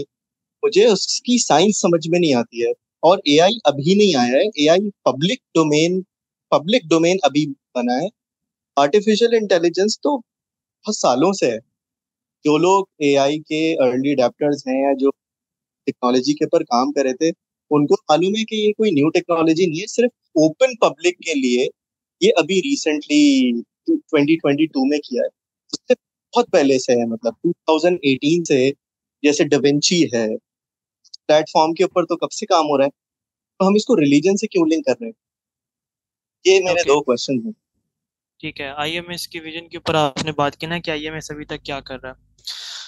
हाँ, तो बेसिकली आईएमएस जो है वो आपके पास मैसेजिंग प्लेटफॉर्म में जो है उसकी प्रेपरेशन कर रहे हैं। यहाँ पे आपके पास मुख्तलिफ आइडियाज रखने वाले लोग आपस में इकट्ठे होकर चीज़ों को डिस्कस कर रहे हैं, और फिर जो उनके क्वेश्चंस हैं उनको चैनल किया जा रहा है ना प्रॉपर वे, कि आपके पास मैसेज जो है वो स्ट्रीमलाइन किया जा सके प्रॉपर तौर के ऊपर। ठीक है, और जो आप कह रहे हैं कि वो अभी तक चीज़ नज़र नहीं आ रही, तो देखें आप, अब आपने बताया माशाल्लाह आपका खुद आईटी सेक्टर से ताल्लुक है, तो जब आप जो आपके पास बड़े प्रोजेक्ट्स होते हैं उनको आपके पास मैच्योर होने में टाइम लगता है, चीज़ें आपके पास आ रही होती हैं, चेंज हो रही होती हैं, सिस्टम्स पे वर्क चल रहा होता है।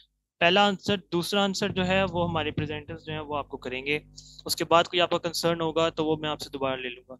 जी लुबाबा, काइंडली सेकंड क्वेश्चन का आंसर कीजिएगा इन्हें। यस यस यस एआई को हम एज ए टेक्नोलॉजी क्यों नहीं अंडरस्टैंड कर रहे, हम इसे रिलीजन के साथ रिलेट क्यों कर रहे हैं? ओके, मैं एक चीज कहूंगी कि देखें, जो टेक्नोलॉजी है ना उससे कोई प्रॉब्लम नहीं है।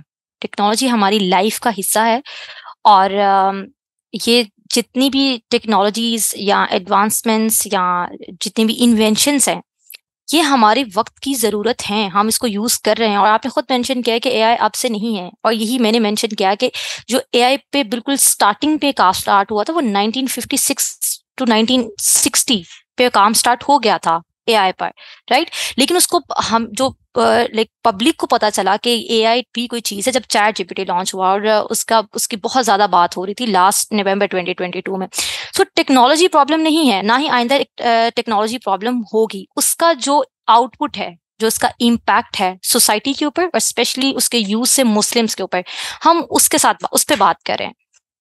जैसे डीप फेक की मैंने बात की कि डीप फेक से किस तरह से कंटेंट को प्रिपेयर किया जा रहा है और मिस इन्फॉर्मेशन फैलाई जा रही है। ऑलरेडी ही मुस्लिम्स के हवाले से इस्लामोफोबिया और फॉल्स कंटेंट बहुत ज़्यादा है। तो ये जो टेक्नोलॉजी है जब हर बंदे के हाथ में पहुंच जाएगी, और उससे क्या डिस्ट्रक्शन आएगी, और उससे हमारा जो रिलीजियस बिलीफ सिस्टम है उसके ऊपर क्या इम्पैक्ट आएगा। क्योंकि फोन तो अब 3-4 साल के बच्चे से लेकर एक 60-70 साल के जो ओल्डर एडल्ट है उनके हाथ में भी है, और हम जिसको कंज्यूम करते हैं उसी को बिलीव करते हैं, राइट।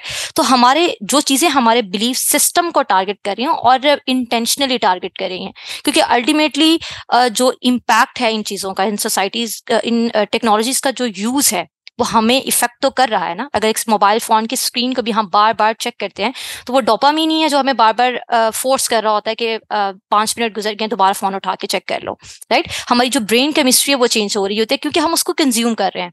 इसी तरह जब ये जो एआई का जो इम्पैक्ट आ रहा है, जो वो रिलेट कर रहे हैं हम उसको फितना के साथ, जो हमारे रिलीजियस बिलीव है, हम उसके हवाले से बात करें। हम ये नहीं कह रहे कि लाइक हमें टेक्नोलॉजी को यूज नहीं करना, और हम क्यों बात कर रहे हैं इसके ऊपर।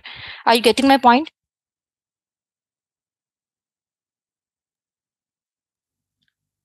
नहीं, आई जी थिंक खालिद। आप बिल्कुल ही डिफरेंट ही किसी डोमेन में जा रहे हो। मेरा बिल्कुल बेसिक सा क्वेश्चन है, जैसे आपने एक पॉइंट रेज किया कि हमारी डोपामीन को हिट करता है। डोपामीन को तो कोई भी चीज, इंसान को आप एक मैदान में छोड़ देंगे तो वो कहीं ना कहीं उसको एसोसिएट कर लेगा डोपामीन से। ये चारों chemical, cortisol, dopamine, serotonin, oxytocin, वो ऑटोमेटिकली अलाइन कर लेगा। अगर खुला मैदान भी होगा ना तो उसमें भी वो कहीं एक पॉइंट को डोपामीन से लिंक कर लेगा, एक बड़े सरफेस को सेरोटोनिन से कर लेगा। एआई का इससे क्या ताल्लुक है? हमारे मतलब हमारे बिलीफ सिस्टम से उसका क्या लिंक है? एक एआई सिर्फ एक टूल है, जैसे टेक्नोलॉजी है। अगर आपके पास टेक्नोलॉजी का बैकग्राउंड होता तो यू मस्ट हैव नोन के डीप फेक एआई करने में आपको इजी हो जाता है। Deep fake is not built on AI. Deep fake जो है वो एक पीछे मल्टीपल बिग डाटा के ऊपर काम होता है। बिग डाटा के अंदर आप एक पैटर्न डालते हो, बिग डाटा को आप इनपुट देते हो और उसके ऊपर वो डीप फेक जनरेट करता है। एआई का इससे कोई लिंक नहीं है। एआई सिर्फ उस प्रोसेस को इजी कर देता है। सेकंड, हमारा बिलीफ सिस्टम वो हम पे डायरेक्ट टारगेट कर रहे हैं, इसका कोई एविडेंस है? मुझे नहीं लगता ऐसा कोई है, क्योंकि एआई के ओके ऊपर खालिद। पाकिस्तान में मुस्लिम्स का मैं बता देता हूँ आपको, मुस्लिम्स जो एआई के ऊपर ऑलरेडी काम कर रहे हैं। दुनिया में इस टाइम पे 13% मुस्लिम्स ही एआई को टेकअप कर रहे हैं।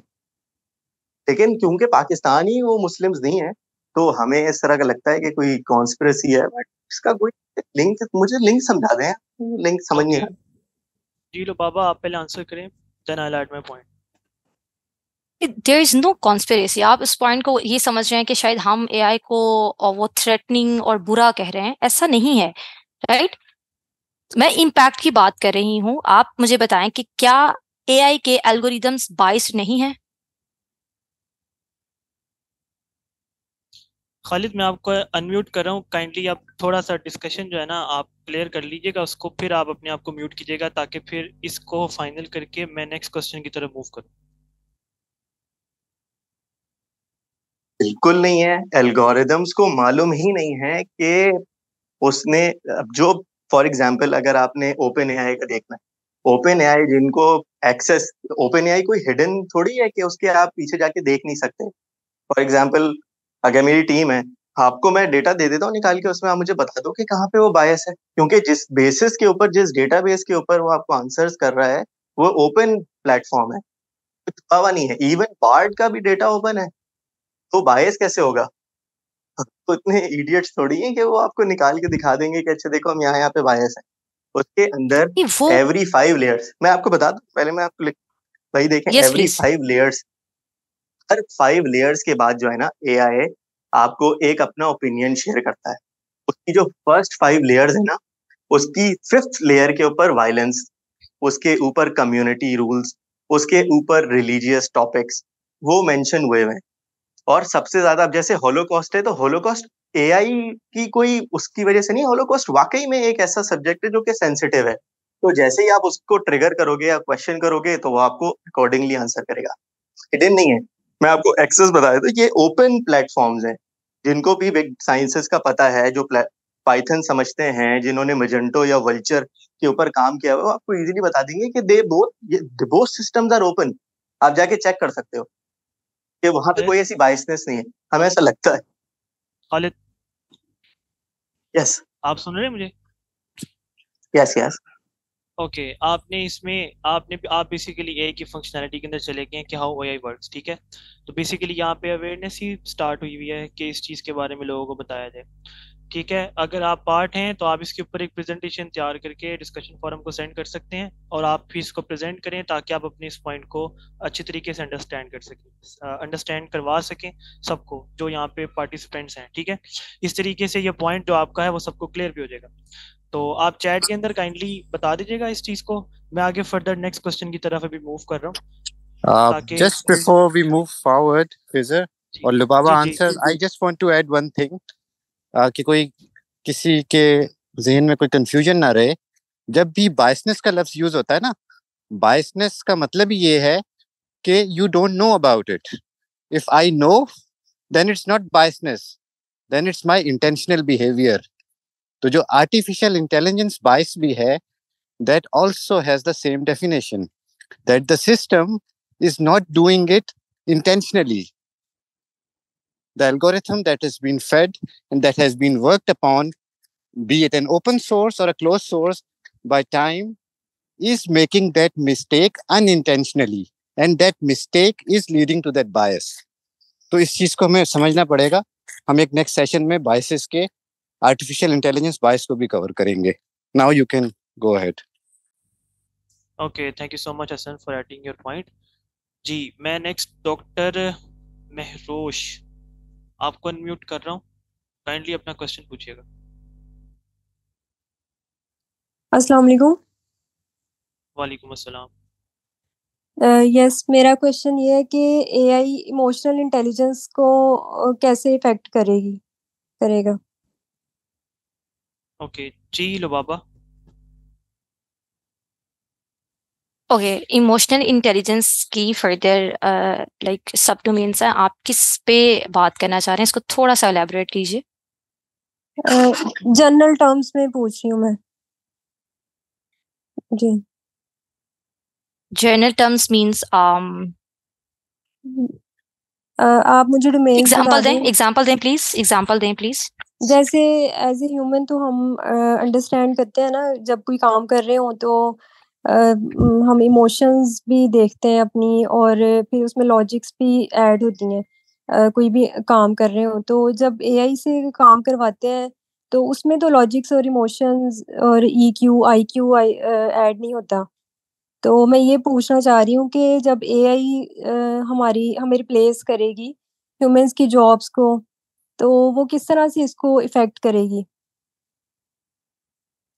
अच्छा, सबसे पहले आपने ये कहा कि हमें रिप्लेस करेगी। ह्यूमंस को एआई रिप्लेस नहीं करेगा। उसकी जो समझ ले जो एफिशिएंसी है या उसकी जो डिफरेंट वर्किंग चीजें हैं उसको रिप्लेस करेगी। लेकिन जो रिपीटेटिव वर्क्स हैं उसको ह्यूमन को करने की जरूरत नहीं है, वो एआई खुद कर रहा होगा। तो इसका मतलब ये नहीं है कि वो इंसानों को रिप्लेस करे। देखिए, इंसान स्टिल कर रहे होंगे, उनके पास जॉब्स, ये जो जॉब वाला कॉन्सेप्ट है कि जॉब्स जो है वो चली जाएंगी, जॉब्स खत्म नहीं होंगी। जॉब्स का जो क्राइटेरिया है या जो जॉब्स के हैं वो उनकी डिस्प्लेसमेंट होगी, वो रिप्लेस होंगी किसी और जॉब के साथ जो कि इन्वेंशंस और सिस्टम को डेवलप करने पर जा रही होंगी। तो आप ये कह रहे हैं कि सिस्टम्स जो है, जो एआई है, उसमें इमोशंस इन्वॉल्व नहीं होते, आप ये कहना चाह रहे हैं? यस। या इस पे मैं ये कहूंगी कि इस पे अगर रिसर्च की जाए तो कुछ लोग जो हैं वो अभी ये कहते हैं कि इमोशंस इन्वॉल्व नहीं है। लेकिन जो हम एआई कॉन्शियसनेस की बात करते हैं, तब जो रोबोट्स हैं उसके बारे में जो डिफरेंट इस वक्त एआई पे काम करने वाले लोग हैं वो ये कह रहे हैं कि may be in coming 15-20 years में ऐसा हो कि हमें पता चले कि एआई सिस्टम्स जो है उसको भी इमोशंस को सामना करना पड़ रहा है, क्योंकि जो एक डीप माइंड बुक के राइटर हैं वो ये बता रहे थे कि जो सिस्टम्स है उसको वो भी फियर का जो इमोशन है उसको फेस करता है, लेकिन हम उसको जस्टिफाई नहीं कर पा रहे। सो मे बी 10-20 ईयर्स में इस पे हमें फर्दर क्लैरिटी मिले, लेकिन अभी तक तो यही कहा जाता है कि जो एआई सिस्टम्स है उनमें इमोशंस इन्वॉल्व नहीं है। Okay okay, thank you so much.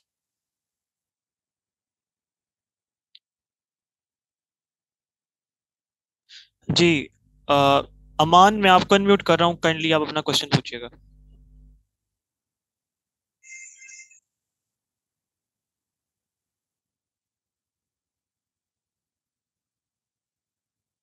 अमान, मैं आपको अनम्यूट कर रहा हूँ, अपना क्वेश्चन पूछिएगा, आपका माइक अनम्यूट हुआ था।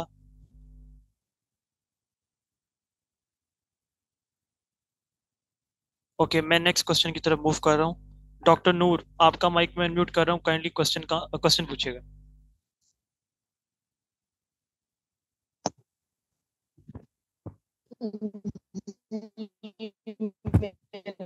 क्वेश्चन पहले भी यही था और दोबारा रिपीट करती हूँ डॉक्टर कि नूर, आपकी हमें आवाज इसी ना के बीच में डिस्टॉर्ट हो जाती है, उसी चीज इसका के ध्यान पीछे रखिएगा। क्यों जाना है जो ऑलरेडी डन हो चुकी है।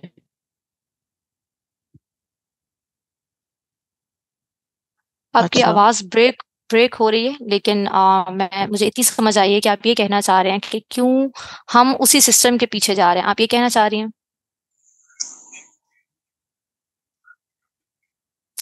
सो देखिए, हमें हमें ये गलत चीज बताई गई है कि हमें एक चीज इन्वेंट हो गई है, हम मुस्लिम्स हैं, हमें इसकी कॉम्पिटेंसी नहीं ले रही। हमें इस वक्त दुनिया में जो भी पॉसिबल टेक्नोलॉजीज एडवांसमेंट्स हैं हमें उन सब को अंडरस्टैंड भी करना है और उसकी कॉम्पिटेंसी भी लेनी है, क्योंकि अगर हमने इस दुनिया के साथ चलना है, इस एरा जो इस वक्त है करंटली, उस पर जो भी मॉडर्न एरा के प्रॉब्लम्स हैं हम उनको सॉल्व कैसे करेंगे अगर हम उन सिस्टम्स की कॉम्पिटेंसी नहीं लेंगे, उसकी लीडरशिप नहीं लेंगे, हमें सिस्टम की अंडरस्टैंडिंग ही नहीं है, तो हम उसको अपने बेनिफिट के लिए कैसे यूज कर सकते हैं। फॉर एग्जाम्पल, अगर अभी एआई पर या डिफरेंट टेक्नोलॉजीज पर हम नहीं उस पर लाइक अंडरस्टैंडिंग नहीं लेते, लर्निंग नहीं लेते, उस पर स्टडी नहीं करते, उसके रिसर्च वर्क में नहीं जाते, तो जब दुनिया इतनी आगे गुजर जाएगी तो हम कहाँ खड़े होंगे, क्योंकि हम हमेशा से तो यही करते आए हैं। हमें इसी सिस्टम को अंडरस्टैंड करना है, इसी की कॉम्पिटेंसी लेनी है और इसी से ही अपने लिए बेनिफिट लेना है, क्योंकि हम सब कनेक्टेड हैं अपने इकोनॉमिक्स में, अपने सोशल रिलेशंस में, इंटरनेशनल ग्लोबल टर्म्स के पर्सपेक्टिव से मैं बात कर रही हूँ। सो ये कोई बुरी चीज नहीं है कि हम उसके पीछे क्यों जा रहे हैं, हम उसके पीछे नहीं जा रहे, ये हमारी नीड ऑफ द आवर है, हमने इस पे काम करना है, क्योंकि आने वाले सालों में अगर हम काम नहीं करेंगे तो फिर ना हमारे पास तो कुछ भी नहीं होगा। जो काम हम अभी कर रहे हैं वो तो एआई कर रहा होगा, तो फिर हम कहाँ होंगे अगर हमने उसके रिसर्च वर्क में हिस्सा नहीं लिया।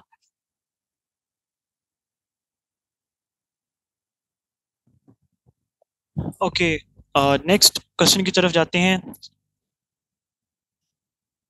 जी, TL121, मैं आपको अनम्यूट कर रहा हूँ, क्वेश्चन पूछेगा। अस्सलाम वालेकुम रहमतुल्लाहि व बरकातुहू। मुझे ये पूछना था कि ये जो आई इंटेलिजेंस है हमारी, तो इसके हमारे हेल्थ पे क्या इफेक्ट्स होते हैं, साइड इफेक्ट्स क्या होते हैं? क्योंकि मेरा ये ख्याल है कि ये हमारी सेहत पर भी इसके साइड इफेक्ट्स आते हैं, तो उससे हम कैसे बचें? एक तो इमोशनली और एक हम लोग जो वैसे इसके इफेक्ट्स हैं, अगर हम कोई भी नेगेटिव या पॉजिटिव दोनों में से आते हैं, तो इसके ना हेल्थ पे भी कुछ इफेक्ट्स आते हैं, वो आप समझते हैं क्या ऐसे आते हैं? क्योंकि मैंने फील किया है। जैसे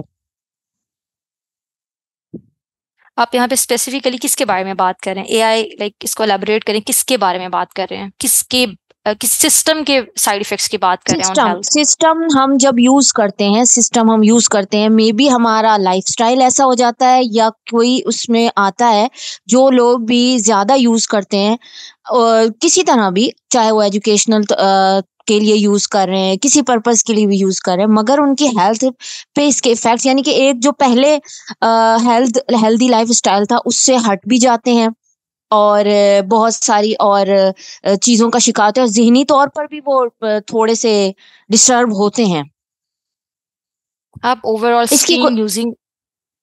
स्क्रीन यूजिंग और जैसे सर्चिंग सब कुछ, क्योंकि मेन तो आर्टिफिशियल इंटेलिजेंस में हमारी स्क्रीन तो यूज होती है तकरीबन हर पर्पस में, ज्यादातर पर्पस में ना, आप देखती हैं उनकी ना एक रेज या कुछ का एक इफेक्ट आता है और इनके साउंड्स का भी होता है। इनके साउंड्स का जो एक इफेक्ट आता है वो मैं फील करती हूँ, वो कैसे हमारी हेल्थ के ऊपर इफेक्ट आता है। मतलब बच्चों पे भी आता है, अगर बच्चों पे भी आएगा, पॉजिटिव भी चीज देख रहे हैं, मैं ये नहीं कह रही कि सिर्फ नेगेटिव ही हो रहा है, लेकिन पॉजिटिव चीज हम कर रहे हैं उसमें ही, चाहे एजुकेशन ले रहे हैं, कुछ भी ले रहे हैं, उसमें भी हम लोगों मैंने देखा है कि हेल्थ पे उस पे इफेक्ट्स आते हैं।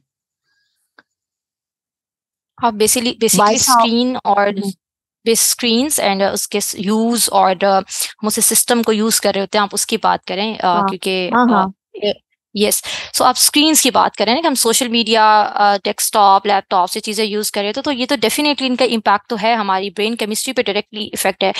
हार्मोनल चेंजेस तो हैं ही, लेकिन जो ब्रेन केमिस्ट्री है वो भी चेंज हो ब्रेन रही होती है। केमिस्ट्री मैं डिस्कस करना चाह रही थी, ब्रेन केमिस्ट्री यानी साउंड्स का भी, इसके जो साउंड्स आते हैं ना, जो भी आप स्क्रीन यूज कर रहे हैं, उस साउंड का भी हमारी हेल्थ पे एक इफेक्ट आता है।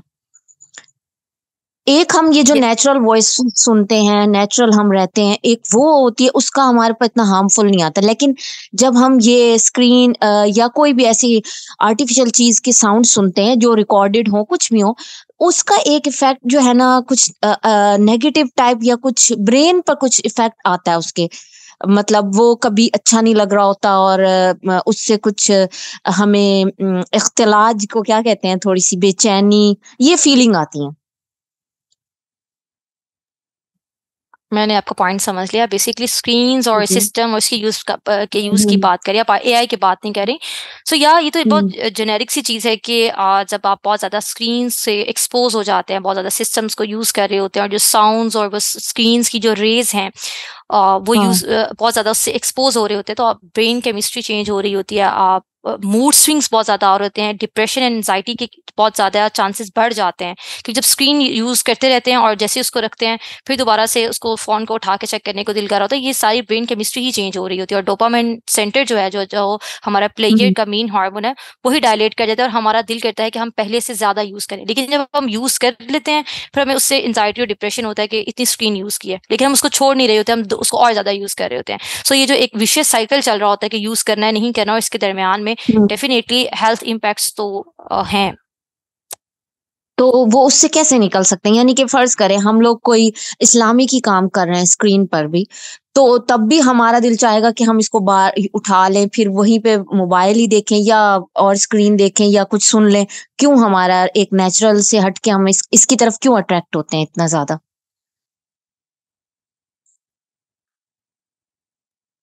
काफ़ी सारी रीजंस है ना इसकी कि हम इस स्क्रीन को इतना यूज़ क्यों कर रहे हैं। पहले तो ये हमारी ज़रूरत थी, हमारी नीड थी, लेकिन हमने इसको नेसेसिटी बना लिया कि अब इसके बगैर हमारा गुजारा नहीं है। सिंपली एक लाइन में मैं यही कहूँगी कि इसका सिंपल हल यही है कि मिनिमाइज़ करें अपने स्क्रीन टाइम को और उसको रिप्लेस करें बुक रीडिंग के साथ, या स्क्रीन को मत देखें, सिर्फ हेडफोन्स या हैंड फ्रीज के थ्रू सुन लें। आप कोई भी अगर लेक्चर या कुछ भी सुनना चाहें, स्क्रीन को कम से कम एक्सपोज करें, स्क्रीन का टाइम जो है वो लिमिटेड रखें, early morning and let night use मत करें।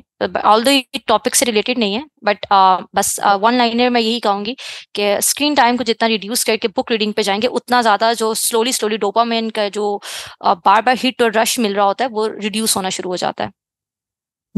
जज़ाकल्लाह। ओके, लास्ट क्वेश्चन लेते हैं। जोहरा अब्दुल सत्तार।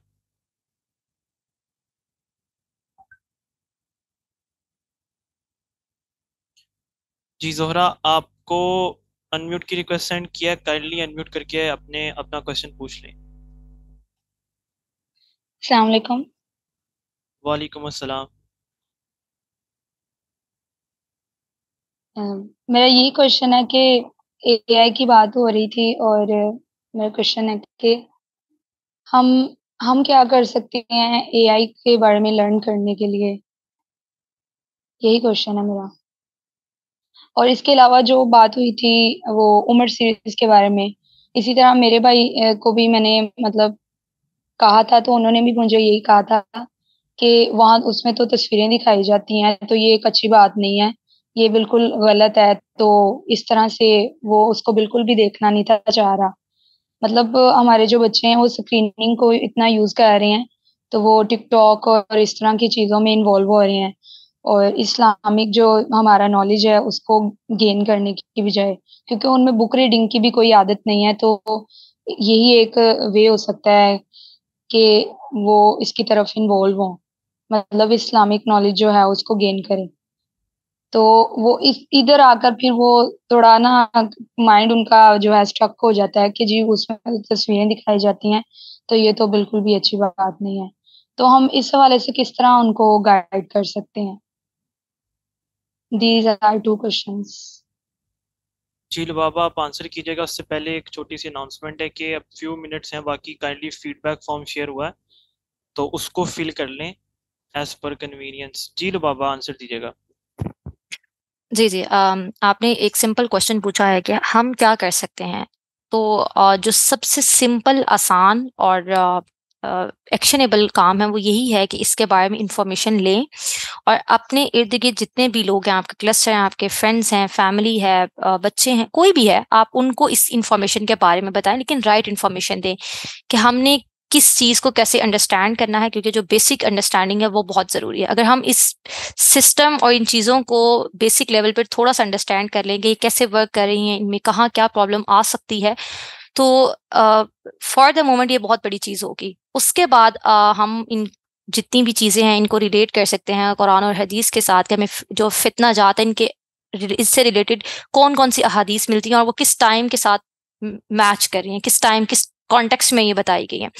सो अगर करंट अफेयर्स कि उनमें क्या चल रहा है, कौन से सिस्टम्स हैं, और उसके साथ साथ सीरा, इन 2 चीज़ों को अगर रिलेट करके हम करना शुरू कर दें तो भी ये बहुत बड़ी अचीवमेंट होगी।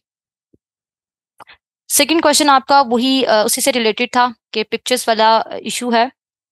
तो इससे ज़्यादा बेहतर तो ये है कि बच्चों को बुक रीडिंग पर लेके आएँ। बुक रीडिंग पर लेके आना इतना मुश्किल नहीं है। वो स्टार्टिंग के 20-21 डेज़ हमें लगता है कि मुश्किल है, लेकिन क्योंकि वो डोपामिन के जितने भी इश्यूज़ हैं वो दोबारा से रीडिफाइन हो रहे होते हैं कि जो डोपामिन सेंटर है, जो प्लेयर हार्मोन बच्चों को दे रहा होता है बार-बार कि वो स्क्रीन को यूज़ करते रहते हैं और फिर मोबाइल को छोड़ते नहीं हैं। तो बेटर तो यही है कि उन्हें बुक रीडिंग पर लेके जाएँ, क्योंकि हमें स्क्रीन से मकसद स्क्रीन टाइम को कम करना है ना, कि आप स्क्रीन टाइम को कम करें। और अगर जो स्क्रीन को देख भी रहे हैं तो उसमें वो अच्छा कंटेंट देख रहे हो, तो जो कंटेंट से रिलेटेड उस पर तो हम काफ़ी डिस्कशन कर चुके हैं कि उसमें क्या लिमिटेशंस हैं, कि पिक्चर्स की वजह से मोस्टली फिर बच्चे ये समझ रहे होते हैं कि शायद ये जो पर्सनैलिटी दिखाई जा रही है यही वो रियल पर्सनैलिटी है। सो इट्स बेटर कि हम जो बुक रीडिंग है उस पर फोकस करें। उस पर अगर हम पहले मेहनत कर लेंगे तो फिर फॉर द लाइफ टाइम वो उनके लिए बेनिफिशियल होगा।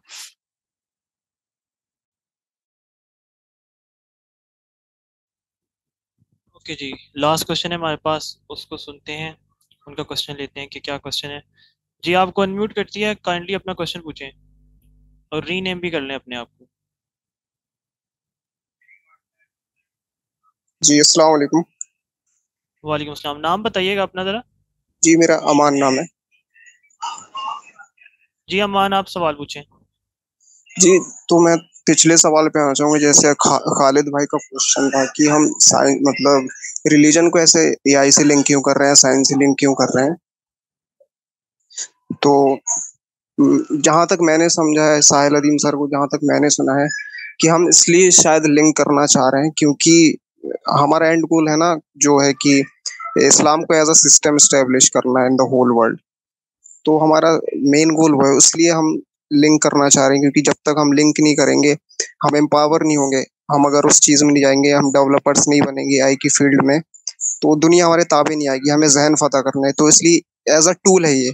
हमारा पर्पस नहीं है टेक्नोलॉजी में आगे बढ़ना, हमारा पर्पस है निज़ाम कायम करना। तो जहाँ तक मुझे ये समझ में आया चीज़, करेक्ट कर दे मुझे।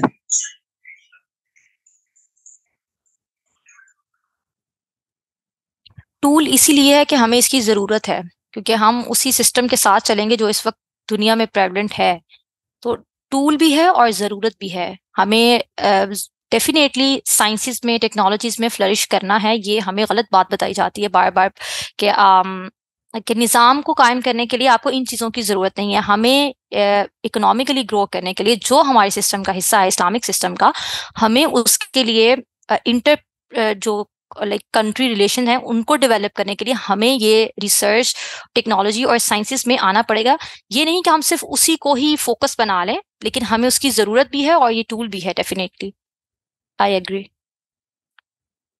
ओके बाबा, लास्ट क्वेश्चन जो हमारे पास आया हुआ है चैट से, इसको भी आप एक्सप्लेन कर दीजिएगा कि how we can guide teachers, parents and उलमा हजरात to use it positively for their benefit to spread the message. क्या एआई comments को है इस कैसे पर? यूज कर सकते हैं? जी वो जवाब वही है बेसिक, बार बार कि हमें उन्हें अवेयरनेस देनी पड़ेगी। और इससे ज़्यादा बेटर जो सोल्यूशन मुझे लगता है, आई कैन बी रॉन्ग, वो ये है कि हमें अब जो नेक्स्ट लॉट है हमें उसको प्रिपेयर करना पड़ेगा, क्योंकि जो सेट साइकोलॉजी हो चुकी है हम उसको चेंज नहीं कर सकते, क्योंकि ये वो सारे लोग हैं जो ऑलरेडी टेक्नोलॉजी से बहुत दूर है। इन्होंने सेलफोन्स और यूट्यूब को बहुत देर से यूज़ करना स्टार्ट किया, उस पर बहुत फतवा जाते। सो हमें अब जो कमिंग लॉट है, कमिंग जनरेशन है, जो इस वक्त 8 to ऑनवर्ड चिल्ड्रन की एज ग्रुप है, अगर हम उन पे काम शुरू कर देंगे ना, तो उनको हम ज्यादा अच्छे से प्रिपेयर भी कर सकते हैं और इससे ज्यादा अच्छा इम्पैक्ट भी लेके आ सकते हैं। हमें कोशिश करनी चाहिए कि हम उनको बता सके कि सिस्टम है, आप इसको यूज करें, आप इसको बेनिफिशियल बहुत अच्छा यूज कर सकते हैं। हम इसको एआई सिस्टम को बहुत अच्छे से यूज करके इस्लामिक मैसेजिंग कर सकते हैं अगर हम इसको अडॉप्ट कर लें। लेकिन अगर हम जो कमिंग जनरेशन है उन पर ज्यादा काम करें, उनको फुली प्रिपेयर करें, तो उसका इम्पैक्ट ज्यादा बड़ा होगा। बट हमें जो ओल्डर एडल्ट्स हैं या जो लोग ऑलरेडी अबव 30 हैं, हम उनको भी हमें अवेयरनेस तो देनी है, उस पर हम रुक नहीं सकते, but we should focus on coming generation. That is my point. Okay, thank you so much Lubaba and Iqra. आप लोगों ने आज के इस डिस्कशन फोरम के सेशन में एआई से रिलेटेड इन चीज़ों के बारे में डिस्कशन की है। फर्दर आप लोग सब इस पे अपनी रिसर्च जारी रखें। और आज का सेशन आप सबके साथ इतना ही था। इंशाल्लाह ताला नेक्स्ट डिस्कशन फोरम के सेशन में आप सबको इन्फॉर्म करके आप सबके साथ मीटिंग होगी दोबारा से डिस्कशन के लिए। जज़ाकल्लाह, आप सब लोगों ने ज्वाइन किया। मीटिंग को ऑफिशियली क्लोज होती है। अस्सलाम वालेकुम।